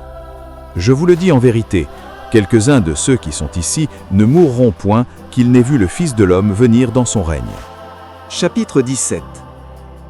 6 jours après, Jésus prit avec lui Pierre, Jacques et Jean son frère, et il les conduisit à l'écart sur une haute montagne. Il fut transfiguré devant eux. Son visage resplendit comme le soleil, et ses vêtements devinrent blancs comme la lumière. Et voici, Moïse et Élie leur apparurent, s'entretenant avec lui. Pierre, prenant la parole, dit à Jésus, « Seigneur, il est bon que nous soyons ici. Si tu le veux, je dresserai ici 3 tentes, une pour toi, une pour Moïse et une pour Élie. » Comme il parlait encore, une nuée lumineuse les couvrit. Et voici, une voix fit entendre de la nuée ces paroles. « Celui-ci est mon fils bien-aimé, en qui j'ai mis toute mon affection. Écoutez-le. » Lorsqu'ils entendirent cette voix, les disciples tombèrent sur leurs faces et furent saisis d'une grande frayeur. Mais Jésus, s'approchant, les toucha et dit « Levez-vous, n'ayez pas peur. » Ils levèrent les yeux et ne virent que Jésus seul. Comme ils descendaient de la montagne, Jésus leur donna cet ordre. « Ne parlez à personne de cette vision jusqu'à ce que le Fils de l'homme soit ressuscité des morts. » Les disciples lui firent cette question. « Pourquoi donc les scribes disent-ils qu'Élie doit venir premièrement ?» Il répondit, « Il est vrai qu'Élie doit venir et rétablir toutes choses, mais je vous dis qu'Élie est déjà venu, qu'ils ne l'ont pas reconnu et qu'ils l'ont traité comme ils ont voulu. De même, le Fils de l'homme souffrira de leur part. » Les disciples comprirent alors qu'il leur parlait de Jean-Baptiste. Lorsqu'ils furent arrivés près de la foule, un homme vint se jeter à genoux devant Jésus et dit « Seigneur, aie pitié de mon fils qui est lunatique et qui souffre cruellement. Il tombe souvent dans le feu et souvent dans l'eau. Je l'ai amené à tes disciples et ils n'ont pas pu le guérir. » « Race incrédule et perverse, répondit Jésus, jusqu'à quand serai-je avec vous? Jusqu'à quand vous supporterai-je? Amenez-le-moi ici. » Jésus parla sévèrement au démon qui sortit de lui et l'enfant fut guéri à l'heure même. Alors les disciples s'approchèrent de Jésus et lui dirent en particulier « Pourquoi n'avons-nous pu chasser ce démon ?»« C'est à cause de votre incrédulité, leur dit Jésus. Je vous le dis en vérité, si vous aviez de la foi comme un grain de sénévé, vous diriez à cette montagne « Transporte-toi d'ici là », et elle se transporterait. Rien ne vous serait impossible. Mais cette sorte de démon ne sort que par la prière et par le jeûne. Pendant qu'ils parcouraient la Galilée, Jésus leur dit « Le Fils de l'homme doit être livré entre les mains des hommes. Ils le feront mourir, et le 3e jour il ressuscitera. » Ils furent profondément attristés. Lorsqu'ils arrivèrent à Capernaum, ceux qui percevaient les 2 drachmes s'adressèrent à Pierre et lui dirent « Votre maître ne paie-t-il pas les 2 drachmes ?» « Oui, dit-il. » Et quand il fut entré dans la maison, Jésus le prévint et dit « Que t'en semble, Simon? Les rois de la terre, de qui perçoivent-ils des tributs ou des impôts? De leurs fils ou des étrangers? » Il lui dit « Des étrangers. » Et Jésus lui répondit « Les fils en sont donc exempts. Mais pour ne pas les scandaliser, va à la mer, jette l'hameçon et tire le premier poisson qui viendra. Ouvre-lui la bouche et tu trouveras un statère. Prends-le et donne-le leur pour moi et pour toi. » Chapitre 18. En ce moment, les disciples s'approchèrent de Jésus et dirent « Qui donc est le plus grand dans le royaume des cieux ?» Jésus, ayant appelé un petit enfant, le plaça au milieu d'eux et dit « Je vous le dis en vérité, si vous ne vous convertissez et si vous ne devenez comme les petits enfants, vous n'entrerez pas dans le royaume des cieux. C'est pourquoi quiconque se rendra humble comme ce petit enfant sera le plus grand dans le royaume des cieux. Et quiconque reçoit en mon nom un petit enfant comme celui-ci, me reçoit moi-même. Mais si quelqu'un scandalisait un de ces petits qui croient en moi, il vaudrait mieux pour lui qu'on suspendît à son cou une meule de moulin et qu'on le jetât au fond de la mer. Malheur au monde à cause des scandales, car il est nécessaire qu'il arrive des scandales, mais malheur à l'homme par qui le scandale arrive. Si ta main ou ton pied est pour toi une occasion de chute, coupe-les et jette-les loin de toi. Mieux vaut pour toi entrer dans la vie boiteux ou manchot que d'avoir 2 pieds ou 2 mains et d'être jeté dans le feu éternel.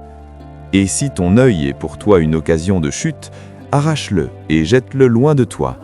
Mieux vaut pour toi entrer dans la vie n'ayant qu'un œil que d'avoir 2 yeux et d'être jeté dans le feu de Géhenne. Gardez-vous de mépriser un seul de ces petits, car je vous dis que leurs anges dans les cieux voient continuellement la face de mon Père qui est dans les cieux. Car le Fils de l'homme est venu sauver ce qui était perdu. Que vous en semble? Matthieu chapitre 19. Lorsque Jésus eut achevé ses discours, il quitta la Galilée et alla dans le territoire de la Judée, au-delà du Jourdain. Une grande foule le suivit, et là il guérit les malades. Les pharisiens l'abordèrent et dirent, pour l'éprouver, « Est-il permis à un homme de répudier sa femme pour un motif quelconque ?» Il répondit, « N'avez-vous pas lu que le Créateur, au commencement, fit l'homme et la femme, et qu'il dit, « C'est pourquoi l'homme quittera son père et sa mère et s'attachera à sa femme, et les 2 deviendront une seule chair. Ainsi, ils ne sont plus 2, mais ils sont une seule chair.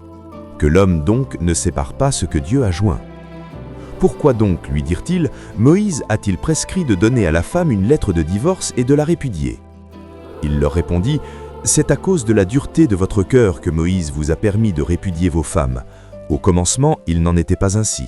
Mais je vous dis que celui qui répudie sa femme, sauf pour infidélité, et qui en épouse une autre, commet un adultère. » Ses disciples lui dirent, « Si telle est la condition de l'homme à l'égard de la femme, il n'est pas avantageux de se marier. » Il leur répondit, « Tous ne comprennent pas cette parole, mais seulement ceux à qui cela est donné.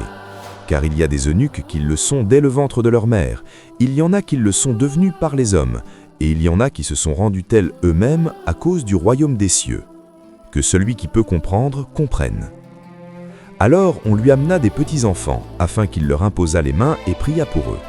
Mais les disciples les repoussèrent, et Jésus dit, « Laissez les petits-enfants et ne les empêchez pas de venir à moi, car le royaume des cieux est pour ceux qui leur ressemblent. » Il leur imposa les mains, et il partit de là. Et voici, un homme s'approcha et dit à Jésus, « Maître, que dois-je faire de bon pour avoir la vie éternelle ?» Il lui répondit, « Pourquoi m'interroges-tu sur ce qui est bon? Un seul est le bon. Si tu veux entrer dans la vie, observe les commandements. » « Lesquels ?» lui dit-il. Et Jésus répondit, « Tu ne tueras point, tu ne commettras point d'adultère, tu ne déroberas point, tu ne diras point de faux témoignages. 19. Honore ton père et ta mère, et tu aimeras ton prochain comme toi-même. » 20. Le jeune homme lui dit, « J'ai observé toutes ces choses, que me manque-t-il encore ?» Jésus lui dit, « Si tu veux être parfait, va, vends ce que tu possèdes, donne-le aux pauvres, et tu auras un trésor dans le ciel. Puis viens et suis-moi. » Après avoir entendu ces paroles, le jeune homme s'en alla tout triste, car il avait de grands biens. Jésus dit à ses disciples, « Je vous le dis en vérité, un riche entrera difficilement dans le royaume des cieux. Je vous le dis encore, il est plus facile à un chameau de passer par le trou d'une aiguille qu'à un riche d'entrer dans le royaume de Dieu. » Les disciples, ayant entendu cela, furent très étonnés et dirent, « Qui peut donc être sauvé ?» Jésus les regarda et leur dit, « Aux hommes, cela est impossible, mais à Dieu, tout est possible. » Pierre, prenant alors la parole, lui dit, « Voici, nous avons tout quitté, et nous t'avons suivi. Qu'en sera-t-il pour nous ?» Jésus leur répondit, « Je vous le dis en vérité, quand le Fils de l'homme, au renouvellement de toutes choses, sera assis sur le trône de sa gloire, vous qui m'avez suivi, vous serez de même assis sur 12 trônes, et vous jugerez les 12 tribus d'Israël.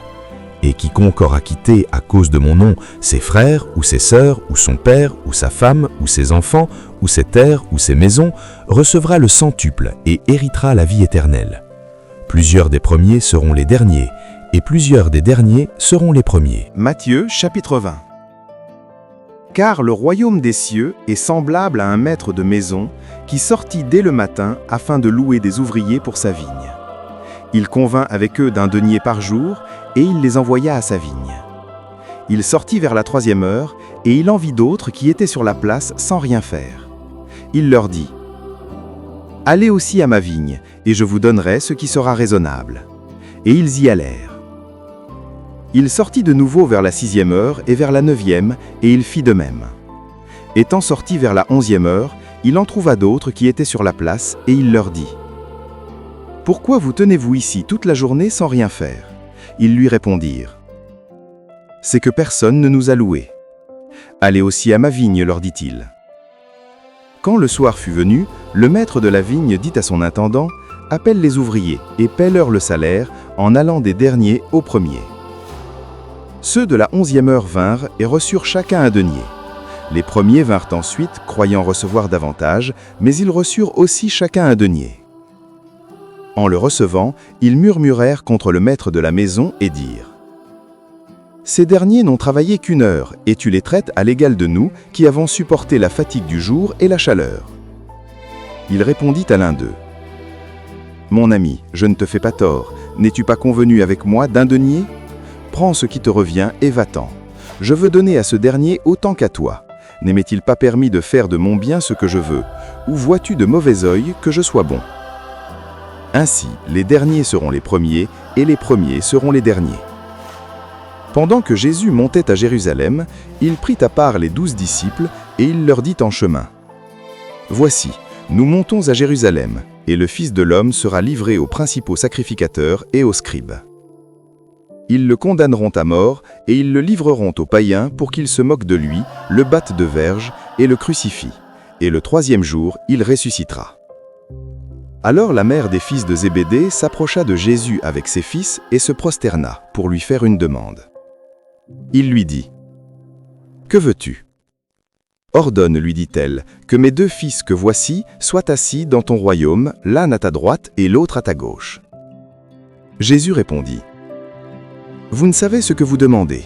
Pouvez-vous boire la coupe que je dois boire ? Nous le pouvons, dirent-ils.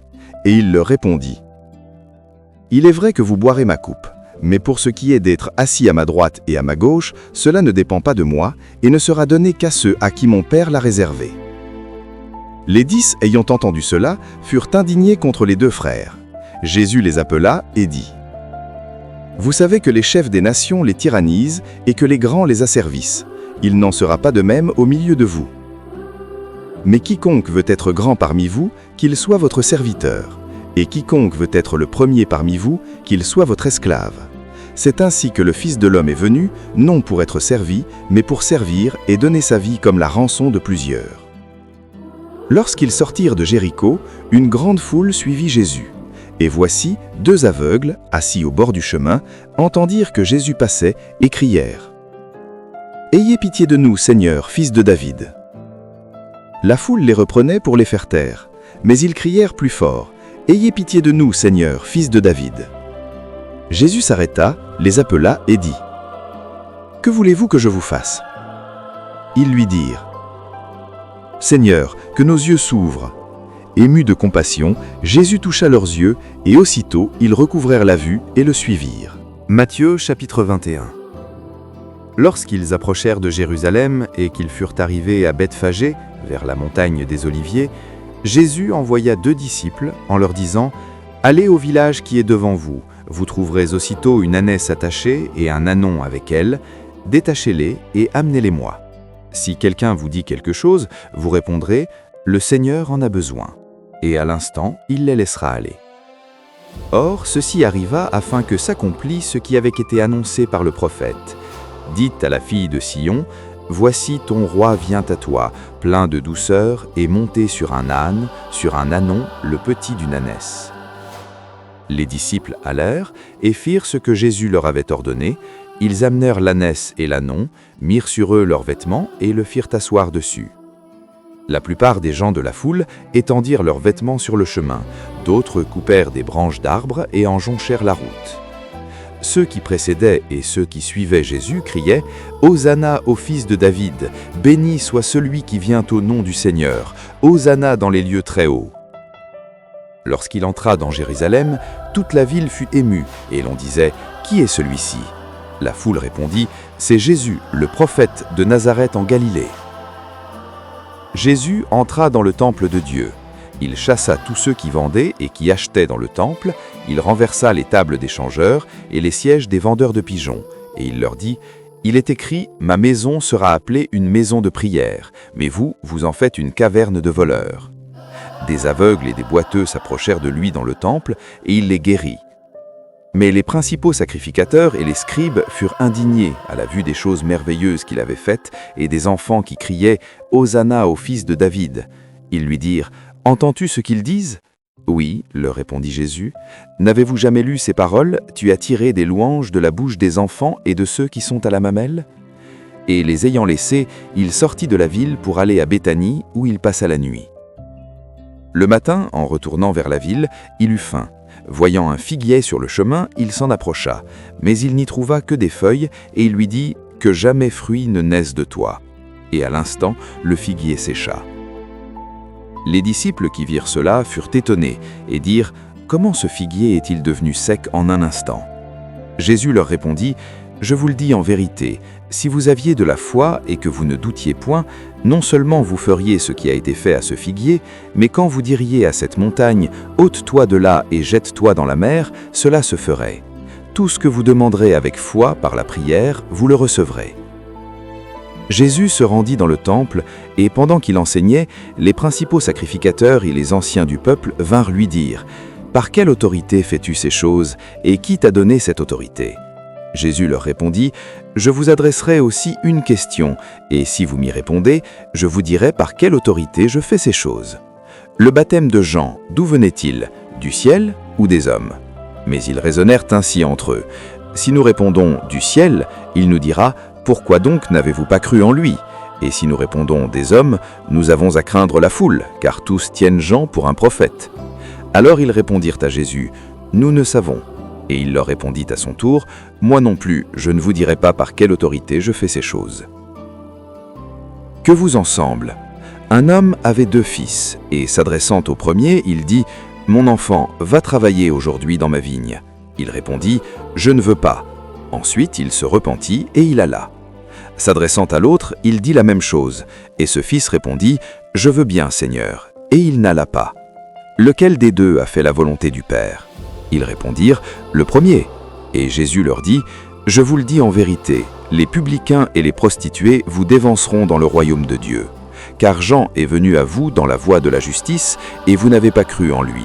Mais les publicains et les prostituées ont cru en lui, et vous qui avez vu cela, vous ne vous êtes pas ensuite repentis pour croire en lui. » Écoutez une autre parabole. Un homme, maître de maison, planta une vigne. Il l'entoura d'une haie, y creusa un pressoir et bâtit une tour, puis il la ferma à des vignerons et quitta le pays. Lorsque le temps de la récolte fut arrivé, il envoya ses serviteurs vers les vignerons pour recevoir le produit de sa vigne.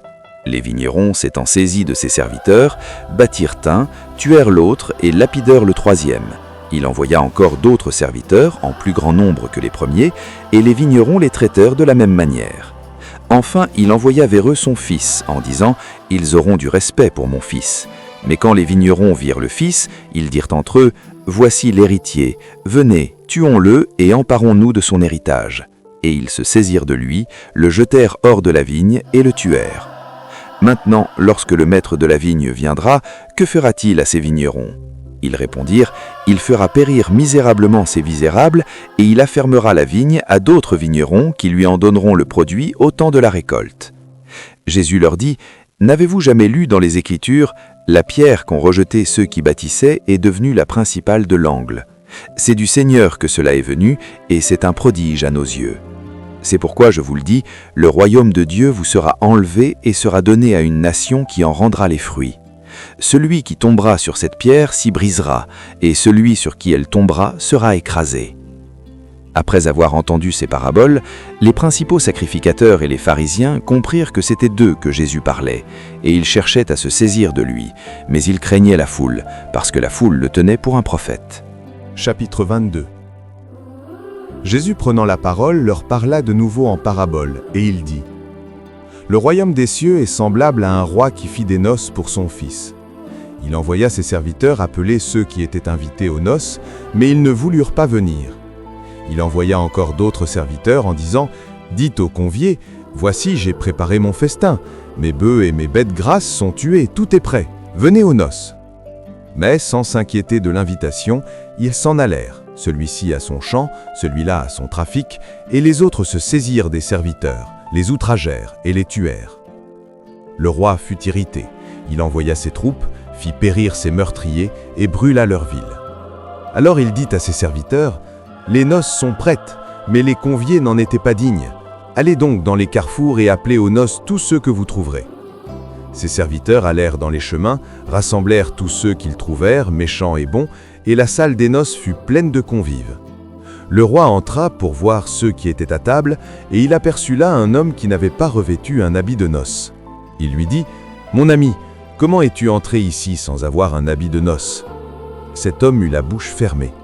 Alors le roi dit aux serviteurs : Liez-lui les pieds et les mains et jetez-le dans les ténèbres du dehors, où il y aura des pleurs et des grincements de dents. Car il y a beaucoup d'appelés, mais peu d'élus.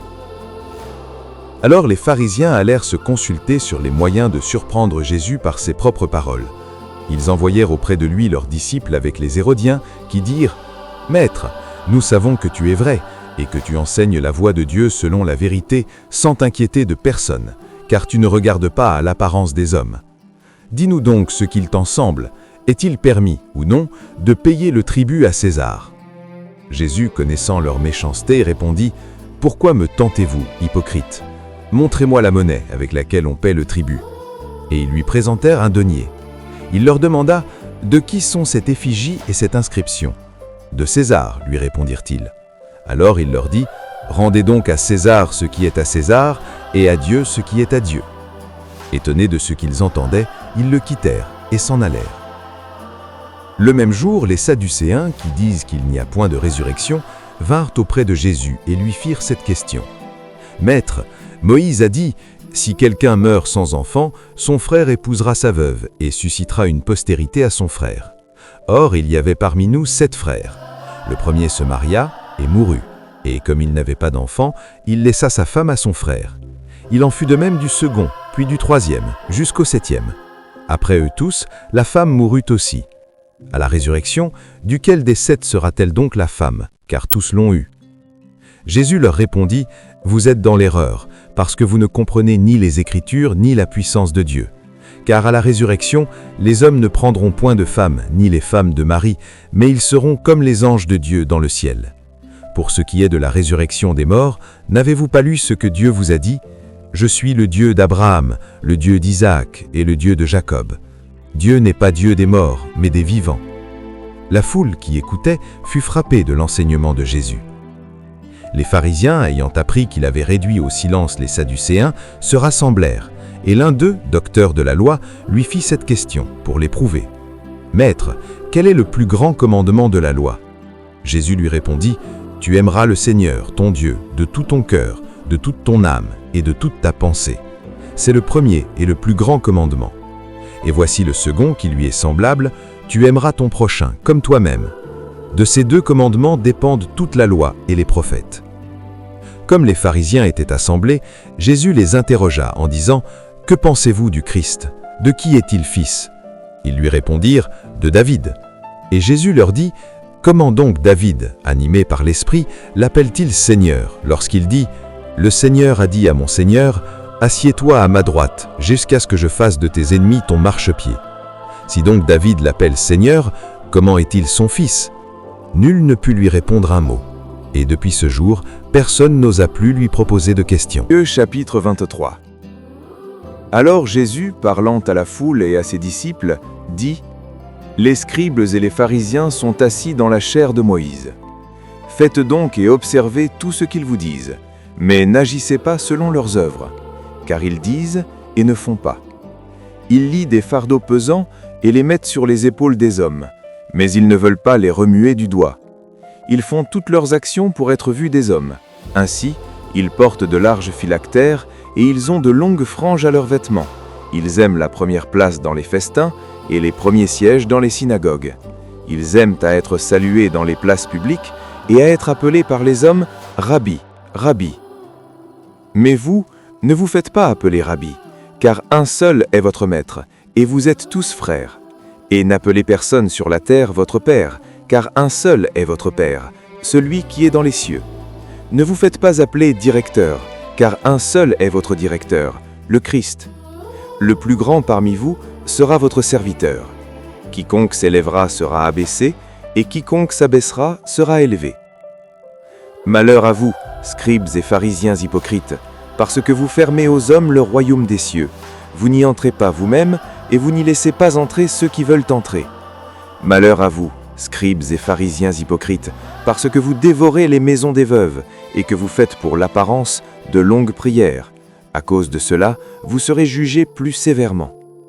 Malheur à vous, scribes et pharisiens hypocrites, parce que vous courez la mer et la terre pour faire un prosélyte, et quand il l'est devenu, vous en faites un fils de la géhenne 2 fois plus que vous.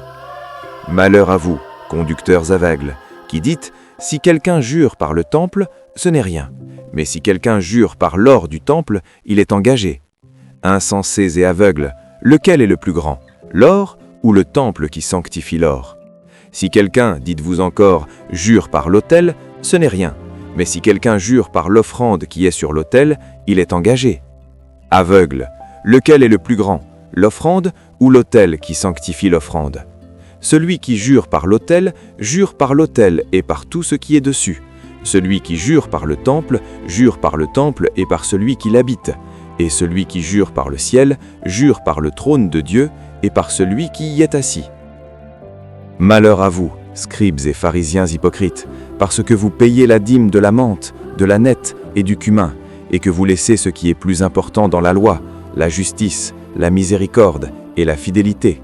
C'est là ce qu'il fallait pratiquer, sans négliger les autres choses. Conducteurs aveugles, qui coulaient le moucheron et qui avalaient le chameau. Malheur à vous, scribes et pharisiens hypocrites, parce que vous nettoyez le dehors de la coupe et du plat, et qu'au-dedans, ils sont pleins de rapine et d'intempérance. Pharisiens aveugles, nettoie premièrement l'intérieur de la coupe et du plat, afin que l'extérieur aussi devienne net. Malheur à vous, scribes et pharisiens hypocrites, parce que vous ressemblez à des sépulcres blanchis, qui paraissent beaux au dehors et qui, au dedans, sont pleins d'ossements de mort et de toute espèce d'impureté. Vous de même, au dehors, vous paraissez justes aux hommes, mais au dedans, vous êtes pleins d'hypocrisie et d'iniquité. Malheur à vous, scribes et pharisiens hypocrites, parce que vous bâtissez les tombeaux des prophètes et ornez les sépulcres des justes, et que vous dites, si nous avions vécu du temps de nos pères, nous ne nous serions pas joints à eux pour répandre le sang des prophètes. Vous témoignez ainsi contre vous-même que vous êtes les fils de ceux qui ont tué les prophètes. Comblez donc la mesure de vos pères. Serpents, race de vipères, comment échapperez-vous au châtiment de la géhenne? C'est pourquoi, voici, je vous envoie des prophètes, des sages et des scribes. Vous tuerez et crucifierez les uns, vous battrez de verges les autres dans vos synagogues, et vous les persécuterez de ville en ville, afin que retombe sur vous tout le sang innocent répandu sur la terre, depuis le sang d'Abel le juste jusqu'au sang de Zacharie, fils de Barachi, que vous avez tué entre le temple et l'autel. Je vous le dis en vérité, tout cela retombera sur cette génération. Jérusalem, Jérusalem, qui tue les prophètes et qui lapide ceux qui te sont envoyés. Combien de fois ai-je voulu rassembler tes enfants comme une poule rassemble ses poussins sous ses ailes, et vous ne l'avez pas voulu. Voici, votre maison vous sera laissée déserte, car je vous le dis, vous ne me verrez plus désormais jusqu'à ce que vous disiez « Béni soit celui qui vient dans le nom du Seigneur ». Chapitre 24. Comme Jésus s'en allait, au sortir du temple, ses disciples s'approchèrent pour lui en faire remarquer les constructions. Mais il leur dit « Voyez-vous tout cela ? Je vous le dis en vérité, il ne restera pas ici pierre sur pierre qui ne soit renversée. » Il s'assit sur la montagne des Oliviers, et les disciples vinrent en particulier lui faire cette question. « Dis-nous, quand cela arrivera-t-il, et quel sera le signe de ton avènement et de la fin du monde ?» Jésus leur répondit, « Prenez garde que personne ne vous séduise, car plusieurs viendront sous mon nom disant « C'est moi qui suis le Christ », et ils séduiront beaucoup de gens. Vous entendrez parler de guerre et de bruit de guerre. Gardez-vous d'être troublés, car il faut que ces choses arrivent. Mais ce ne sera pas encore la fin. Une nation s'élèvera contre une nation, et un royaume contre un royaume, et il y aura en divers lieux des famines et des tremblements de terre. Tout cela ne sera que le commencement des douleurs. Alors on vous livrera au tourment, et l'on vous fera mourir, et vous serez haïs de toutes les nations, à cause de mon nom. Alors aussi plusieurs succomberont, et ils se trahiront, se haïront les uns les autres. Plusieurs faux prophètes s'élèveront, et ils séduiront beaucoup de gens. Et parce que l'iniquité se sera accrue, la charité du plus grand nombre se refroidira. Mais celui qui persévérera jusqu'à la fin sera sauvé. Cette bonne nouvelle du royaume sera prêchée dans le monde entier pour servir de témoignage à toutes les nations. Alors viendra la fin. C'est pourquoi lorsque vous verrez l'abomination de la désolation, dont a parlé le prophète Daniel, établie en lieu saint, que celui qui lit fasse attention, alors que ceux qui seront en Judée fuient dans les montagnes, que celui qui sera sur le toit ne descende pas pour prendre ce qui est dans sa maison, et que celui qui sera dans les champs ne retourne pas en arrière pour prendre son manteau. Malheur aux femmes qui seront enceintes et à celles qui allaiteront en ces jours-là. Priez pour que votre fuite n'arrive pas en hiver, ni un jour de sabbat, car alors la détresse sera si grande qu'il n'y en a point eu de pareil depuis le commencement du monde jusqu'à présent, et qu'il n'y en aura jamais. Et si ces jours n'étaient abrégés, personne ne serait sauvé, mais à cause des élus, ces jours seront abrégés. Si quelqu'un vous dit alors « Le Christ est ici » ou « Il est là », ne le croyez pas, car il s'élèvera de faux Christ et de faux prophètes. Ils feront de grands prodiges et des miracles, au point de séduire, s'il était possible, même les élus. Voici, je vous l'ai annoncé d'avance. Si donc on vous dit « Voici, il est dans le désert », n'y allez pas. Voici, il est dans les chambres, ne le croyez pas. Car comme l'éclair part de l'Orient et se montre jusqu'en Occident, ainsi sera l'avènement du Fils de l'homme. En quelque lieu que soit le cadavre, là s'assembleront les aigles. Aussitôt après ces jours de détresse, le soleil s'obscurcira, la lune ne donnera plus sa lumière, les étoiles tomberont du ciel, et les puissances des cieux seront ébranlées. Alors le signe du Fils de l'homme paraîtra dans le ciel. Toutes les tribus de la terre se lamenteront, et elles verront le Fils de l'homme venant sur les nuées du ciel avec puissance et une grande gloire. Il enverra ses anges avec la trompette retentissante, et ils rassembleront ses élus des 4 vents depuis une extrémité des cieux jusqu'à l'autre. Instruisez-vous par une comparaison tirée du figuier. Dès que ses branches deviennent tendres et que les feuilles poussent, vous connaissez que l'été est proche. De même, quand vous verrez toutes ces choses, sachez que le Fils de l'homme est proche, à la porte. Je vous le dis en vérité, cette génération ne passera point que tout cela n'arrive pas. Le ciel et la terre passeront, mais mes paroles ne passeront point. Pour ce qui est du jour et de l'heure, personne ne le sait, ni les anges des cieux, ni le Fils, mais le Père seul. Ce qui arriva du temps de Noé arrivera de même à l'avènement du Fils de l'homme. Car dans les jours qui précédèrent le déluge, les hommes mangeaient et buvaient, se mariaient et mariaient leurs enfants jusqu'au jour où Noé entra dans l'arche, et ils ne se doutèrent rien, jusqu'à ce que le déluge vînt et les emporta tous. Il en sera de même à l'avènement du Fils de l'homme. Alors, de 2 hommes qui seront dans un champ, l'un sera pris et l'autre laissé. De 2 femmes qui moudront à la meule, l'une sera prise et l'autre laissée. Veillez donc, puisque vous ne savez pas quel jour votre Seigneur viendra. Sachez-le bien, si le maître de la maison savait à quelle veille de la nuit le voleur doit venir, il veillerait et ne laisserait pas percer sa maison. C'est pourquoi vous aussi tenez-vous prêts, car le Fils de l'homme viendra à l'heure où vous n'y penserez pas. Quel est donc le serviteur fidèle et prudent que son maître a établi sur ses gens pour leur donner la nourriture au temps convenable? Heureux ce serviteur que son maître à son arrivée trouvera faisant ainsi. Je vous le dis en vérité, il l'établira sur tous ses biens. Mais si c'est un méchant serviteur qui dit en lui-même « Mon maître tarde à venir », s'il se met à battre ses compagnons, s'il mange et boit avec les ivrognes, le maître de ce serviteur viendra le jour où il n'y s'attend pas et à l'heure qu'il ne connaît pas. Il le mettra en pièces et il lui donnera sa part avec les hypocrites. C'est là qu'il y aura des pleurs et des grincements de dents. Matthieu chapitre 25. Alors, le royaume des cieux sera semblable à 10 vierges qui, ayant pris leurs lampes, allèrent à la rencontre de l'époux. 5 d'entre elles étaient folles, et 5 sages. Les folles, en prenant leurs lampes, ne prirent point d'huile avec elles, mais les sages prirent avec leurs lampes de l'huile dans des vases. Comme l'époux tardait, toutes s'assoupirent et s'endormirent. Au milieu de la nuit, on cria « Voici l'époux, allez à sa rencontre !» Alors toutes ces vierges se réveillèrent et préparèrent leurs lampes. Les folles dirent aux sages « Donnez-nous de votre huile, car nos lampes s'éteignent. » Les sages répondirent « Non, il n'y en aurait pas assez pour nous et pour vous. Allez plutôt chez ceux qui en vendent et achetez-en pour vous. » Pendant qu'elles allaient en acheter, l'époux arriva. Celles qui étaient prêtes entrèrent avec lui dans la salle des noces, et la porte fut fermée. Plus tard, les autres vierges vinrent et dirent « Seigneur, Seigneur, ouvre-nous !» Mais il répondit « Je vous le dis en vérité, je ne vous connais pas. Veillez donc, puisque vous ne savez ni le jour ni l'heure. » Il en sera comme d'un homme qui, partant pour un voyage, appela ses serviteurs et leur remit ses biens.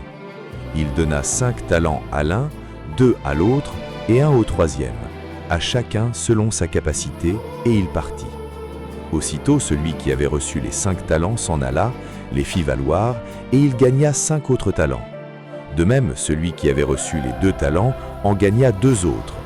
Celui qui n'en avait reçu qu'un alla faire un creux dans la terre et cacha l'argent de son maître. Longtemps après, le maître de ses serviteurs revint et leur fit rendre compte.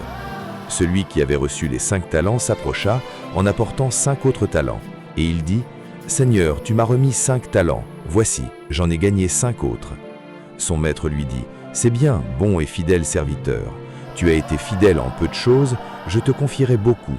Entre dans la joie de ton maître. » Celui qui avait reçu les 2 talents s'approcha aussi, et il dit « Seigneur, tu m'as remis 2 talents, voici, j'en ai gagné 2 autres. » Son maître lui dit « C'est bien, bon et fidèle serviteur. Tu as été fidèle en peu de choses, je te confierai beaucoup. Entre dans la joie de ton maître. » Celui qui n'avait reçu qu'un talent s'approcha ensuite, et il dit « Seigneur, je savais que tu es un homme dur, qui moissonne où tu n'as pas semé, et qui amasse où tu n'as pas vanné.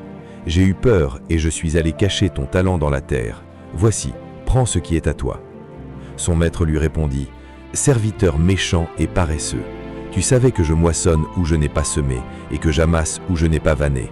Il te fallait donc remettre mon argent au banquier, et à mon retour, j'aurais retiré ce qui est à moi avec un intérêt.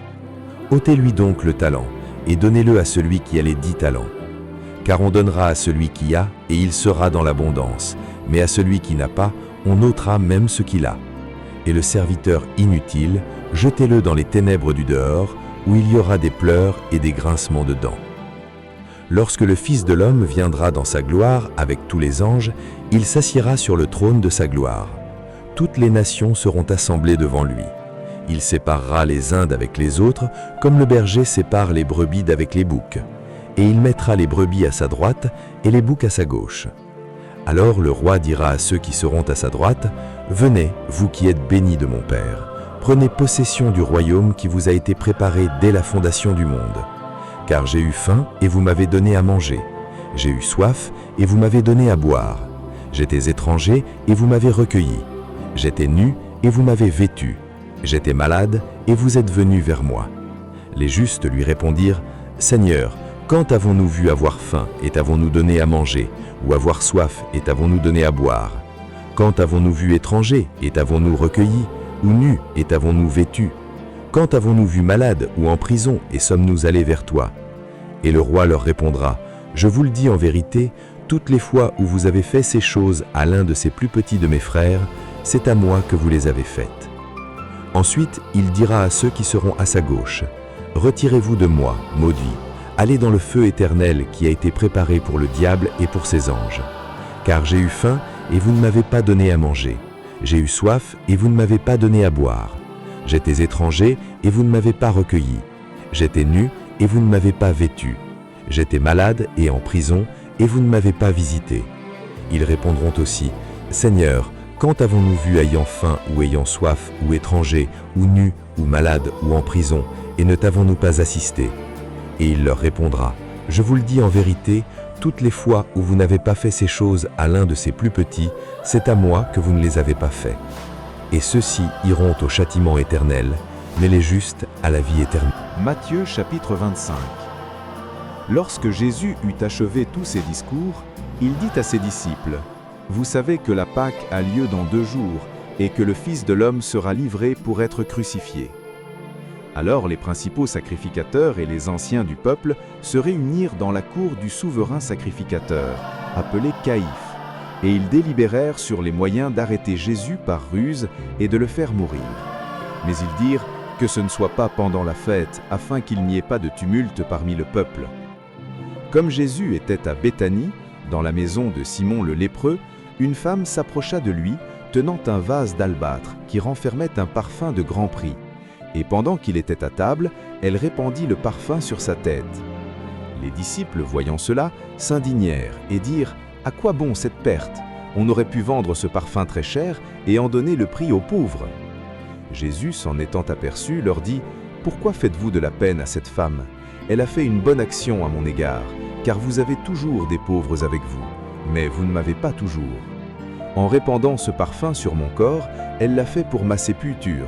Je vous le dis en vérité, partout où cette bonne nouvelle sera prêchée dans le monde entier, on racontera aussi en mémoire de cette femme ce qu'elle a fait. » Alors l'un des 12, appelé Judas Iscariote, alla vers les principaux sacrificateurs et dit « Que voulez-vous me donner et je vous le livrerai ?» Et ils lui payèrent 30 pièces d'argent. Depuis ce moment, il cherchait une occasion favorable pour livrer Jésus. Le premier jour des pains sans levain, les disciples s'adressèrent à Jésus pour lui dire « Où veux-tu que nous te préparions le repas de la Pâque ?» Il répondit « Allez à la ville chez un tel et vous lui direz « Le maître dit « Mon temps est proche, je ferai chez toi la Pâque avec mes disciples. » » Les disciples firent ce que Jésus leur avait ordonné et ils préparèrent la Pâque. Le soir étant venu, il se mit à table avec les 12. Pendant qu'il mangeait, il dit « Je vous le dis en vérité, l'un de vous me livrera. » Ils furent profondément attristés et chacun se mit à lui dire « Est-ce moi, Seigneur ?» Il répondit « Celui qui a mis avec moi la main dans le plat, c'est celui qui me livrera. Le Fils de l'homme s'en va selon ce qui est écrit de lui, mais malheur à l'homme par qui le Fils de l'homme est livré. Mieux vaudrait pour cet homme qu'il ne fût pas né. » Judas, qui le livrait, prit la parole et dit « Est-ce moi, Rabbi ?» Jésus lui répondit « Tu l'as dit. » Pendant qu'il mangeait, Jésus prit du pain. Et après avoir rendu grâce, il le rompit et le donna aux disciples en disant « Prenez, mangez, ceci est mon corps. » Il prit ensuite une coupe Et après avoir rendu grâce, il la leur donna, en disant, « Buvez-en tous, car ceci est mon sang, le sang de l'Alliance, qui est répandu pour plusieurs, pour la rémission des péchés. Je vous le dis, je ne boirai plus désormais de ce fruit de la vigne, jusqu'au jour où j'en boirai du nouveau avec vous dans le royaume de mon Père. » Après avoir chanté les cantiques, ils se rendirent à la montagne des Oliviers. Alors Jésus leur dit, « Je serai pour vous tous cette nuit une occasion de chute, car il est écrit, je frapperai le berger, et les brebis du troupeau seront dispersées. Mais après que je serai ressuscité, je vous précéderai en Galilée. » Pierre, prenant la parole, lui dit, « Quand tu serais pour tous une occasion de chute, tu ne le seras jamais pour moi. » Jésus lui dit, « Je te le dis en vérité, cette nuit même, avant que le coq chante, tu me renieras 3 fois. » Pierre lui répondit, « Quand il me faudrait mourir avec toi, je ne te renierai pas. » Et tous les disciples dirent la même chose. Là-dessus, Jésus alla avec eux dans un lieu appelé Gethsémane, et il dit aux disciples, « Asseyez-vous ici, pendant que je m'éloignerai pour prier. » Il prit avec lui Pierre et les 2 fils de Zébédée, et il commença à éprouver de la tristesse et des angoisses. Il leur dit alors, « Mon âme est triste jusqu'à la mort, restez ici et veillez avec moi. » Puis, ayant fait quelques pas en avant, il se jeta sur sa face et pria ainsi, « Mon Père, s'il est possible que cette coupe s'éloigne de moi, toutefois, non pas ce que je veux, mais ce que tu veux. » Et il vint vers les disciples, qu'il trouva endormis, et il dit à Pierre, « Vous n'avez donc pu veiller 1 heure avec moi? Veillez et priez, afin que vous ne tombiez pas dans la tentation. L'esprit est bien disposé, mais la chair est faible. » Il s'éloigna une seconde fois et pria ainsi, « Mon Père, s'il n'est pas possible que cette coupe s'éloigne sans que je la boive, que ta volonté soit faite. » Il revint et les trouva encore endormis, car leurs yeux étaient appesantis. Il les quitta, et s'éloignant, il pria pour une 3e fois, et répétant les mêmes paroles. Puis il alla vers les disciples et leur dit, « Vous dormez maintenant, et vous vous reposez. Voici, l'heure est proche, et le Fils de l'homme est livré aux mains des pécheurs. Levez-vous, allons, voici, celui qui me livre s'approche. » Comme il parlait encore, voici Judas, l'un des 12, arriva, et avec lui une foule nombreuse armée d'épées et de bâtons, envoyés par les principaux sacrificateurs et les anciens du peuple. Celui qui le livrait leur avait donné ce signe, « Celui que je baiserai, c'est lui, saisissez-le. » Aussitôt, s'approchant de Jésus, il dit, « Salut, Rabbi !» et il le baisa. Jésus lui dit, « Mon ami, ce que tu es venu faire, fais-le. » Alors ces gens s'avancèrent, mirent la main sur Jésus et le saisirent. Et voici, un de ceux qui étaient avec Jésus étendit sa main et tira son épée. Il frappa le serviteur du souverain sacrificateur et lui emporta l'oreille. Alors Jésus lui dit, « Remets ton épée à sa place, car tous ceux qui prendront l'épée périront par l'épée. Penses-tu que je ne puisse pas invoquer mon Père, qui me donnerait à l'instant plus de 12 légions d'anges? Comment donc s'accompliraient les Écritures, d'après lesquelles il doit en être ainsi? » À ce moment, Jésus dit à la foule, « Vous êtes venus comme après un brigand avec des épées et des bâtons pour vous emparer de moi. J'étais tous les jours assis parmi vous, enseignant dans le temple, et vous ne m'avez pas saisi. Mais tout cela est arrivé afin que les écrits des prophètes fussent accomplis. » Alors tous les disciples l'abandonnèrent et prirent la fuite. Ceux qui avaient saisi Jésus l'emmenèrent chez le souverain sacrificateur Caïphe, où les scribes et les anciens étaient assemblés. Pierre le suivit de loin jusqu'à la cour du souverain sacrificateur, y entra et s'assit avec les serviteurs pour voir comment cela finirait. Les principaux sacrificateurs et tout le Sanhédrin cherchaient quelques faux témoignages contre Jésus, suffisants pour le faire mourir. Mais ils n'en trouvèrent point, quoique plusieurs faux témoins se fussent présentés. Enfin, il en vint 2 qui dirent, « Celui-ci a dit, je puis détruire le temple de Dieu et le rebâtir en 3 jours. » Le souverain sacrificateur se leva et lui dit, « Ne réponds-tu rien?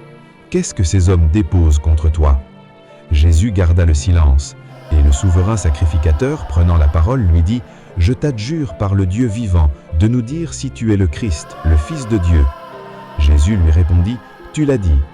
De plus, je vous le déclare, vous verrez désormais le Fils de l'homme assis à la droite de la puissance de Dieu et venant sur les nuées. » Alors le souverain sacrificateur déchira ses vêtements, disant, « Il a blasphémé. Que devons-nous encore de témoins? Voici, vous venez d'entendre son blasphème. qu'en pensez-vous » Ils répondirent, « Il mérite la mort. » Là-dessus, ils lui crachèrent dans le visage et lui donnèrent des coups de poing et des soufflets en disant « Christ, prophétise, dis-nous qui t'a frappé ?» Qu'attendant ce temps, Pierre était assis dehors dans la cour. Une servante s'approcha de lui et dit « Toi aussi tu étais avec Jésus le Galiléen. » Mais il le nia devant tous, disant « Je ne sais ce que tu veux dire. » Comme il se dirigeait vers la porte, une autre servante le vit et dit à ceux qui se trouvaient là « Celui-ci aussi était avec Jésus de Nazareth. » Il le nia de nouveau avec serment « Je ne connais pas cet homme. » Peu après, ceux qui étaient là s'étant approchés dirent à Pierre « Certainement, tu es aussi de ces gens-là, car ton langage te fait reconnaître. » Alors il se mit à faire des imprécations et à jurer « Je ne connais pas cet homme. » Aussitôt, le coq chanta, et Pierre se souvint de la parole que Jésus avait dite « Avant que le coq chante, tu me renieras 3 fois. » Et étant sorti, il pleura amèrement. Matthieu, chapitre 27. Dès que le matin fut venu, tous les principaux sacrificateurs et les anciens du peuple tinrent conseil contre Jésus pour le faire mourir. Après l'avoir lié, ils l'emmenèrent et le livrèrent à Ponce Pilate, le gouverneur.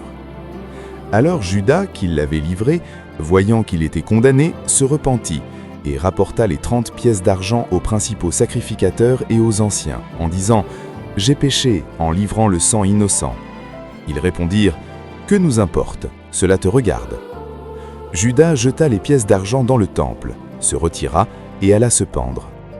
Les principaux sacrificateurs les ramassèrent et dirent « Il n'est pas permis de les mettre dans le trésor sacré puisque c'est le prix du sang. » Et après en avoir délibéré, ils achetèrent avec cet argent le champ du potier pour la sépulture des étrangers. C'est pourquoi ce champ a été appelé champ du sang jusqu'à ce jour. Alors s'accomplit ce qui avait été annoncé par Jérémie le prophète.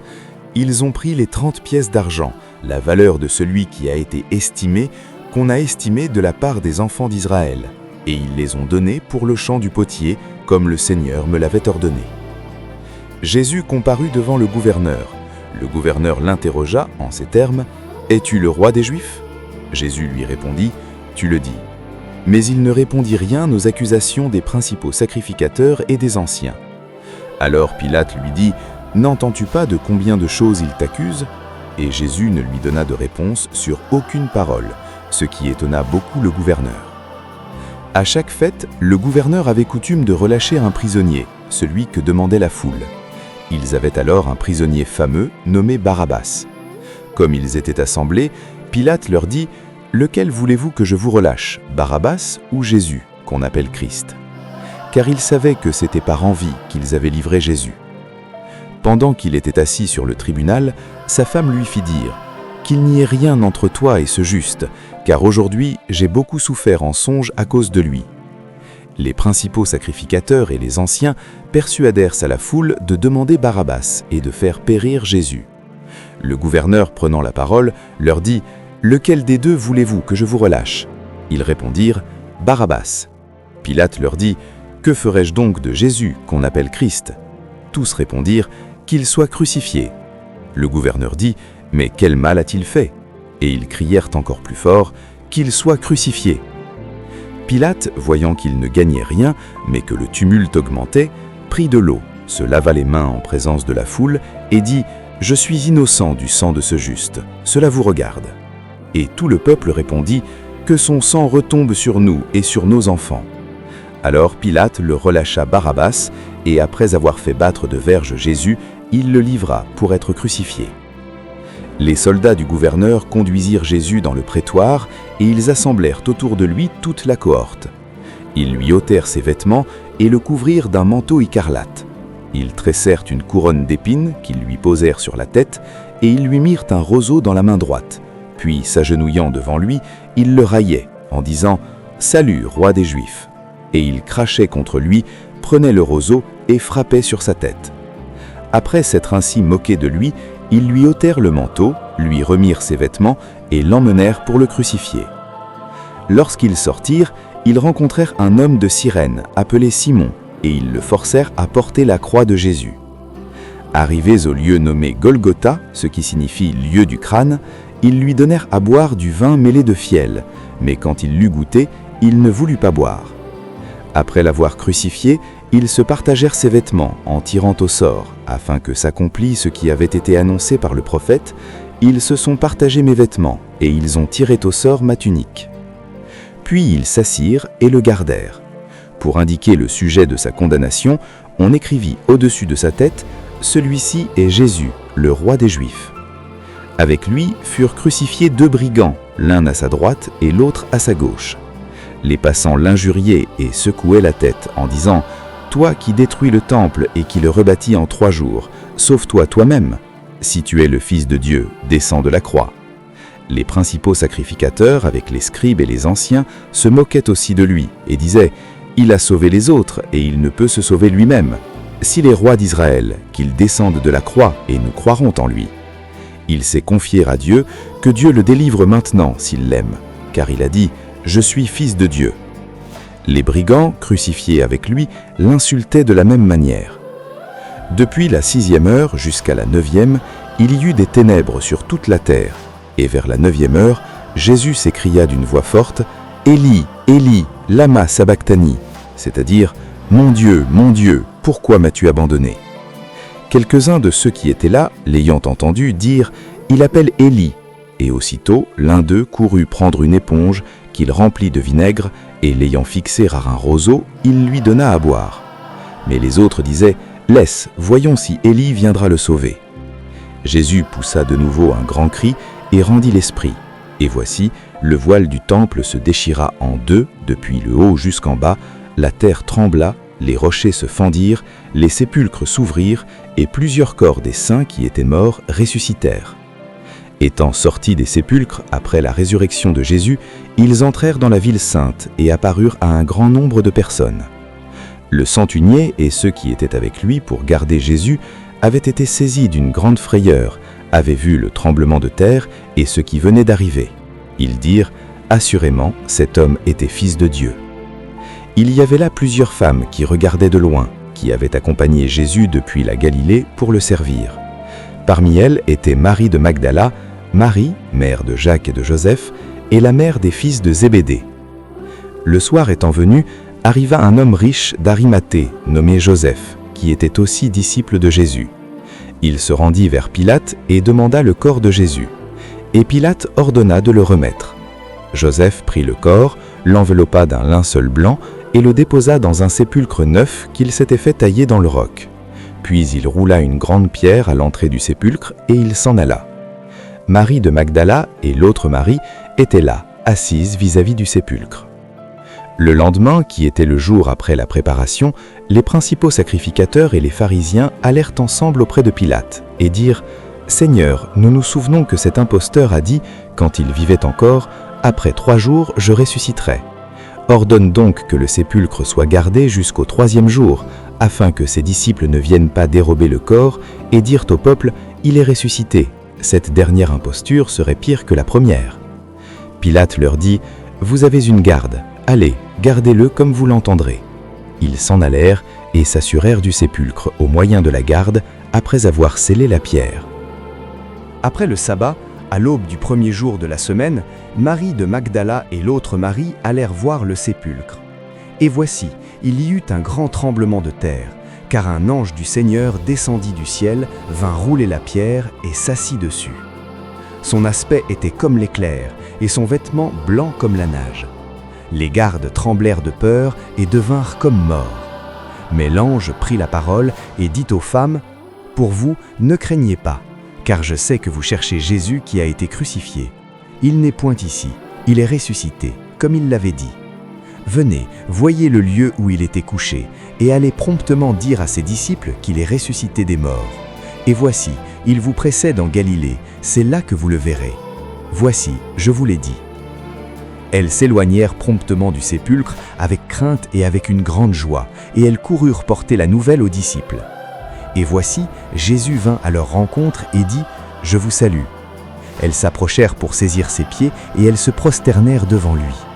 Alors Jésus leur dit « Ne craignez pas, allez dire à mes frères de se rendre en Galilée, c'est là qu'ils me verront. » Pendant qu'elles étaient en chemin, quelques hommes de la garde entrèrent dans la ville et annoncèrent aux principaux sacrificateurs tout ce qui était arrivé. Ceux-ci, après s'être assemblés avec les anciens et avoir tenu conseil, donnèrent aux soldats une forte somme d'argent en disant « Dites, ces disciples sont venus de nuit le dérober pendant que nous dormions. Et si le gouverneur l'apprend, nous l'apaiserons et nous vous tirerons de peine. » Les soldats prirent l'argent et suivirent les instructions qui leur furent données. Et ce bruit s'est répandu parmi les Juifs jusqu'à ce jour. Les 11 disciples allèrent en Galilée sur la montagne que Jésus leur avait désignée. Quand ils le virent, ils se prosternèrent devant lui. Mais quelques-uns eurent des doutes. Jésus s'étant approché, leur parla ainsi. « Tout pouvoir m'a été donné dans le ciel et sur la terre.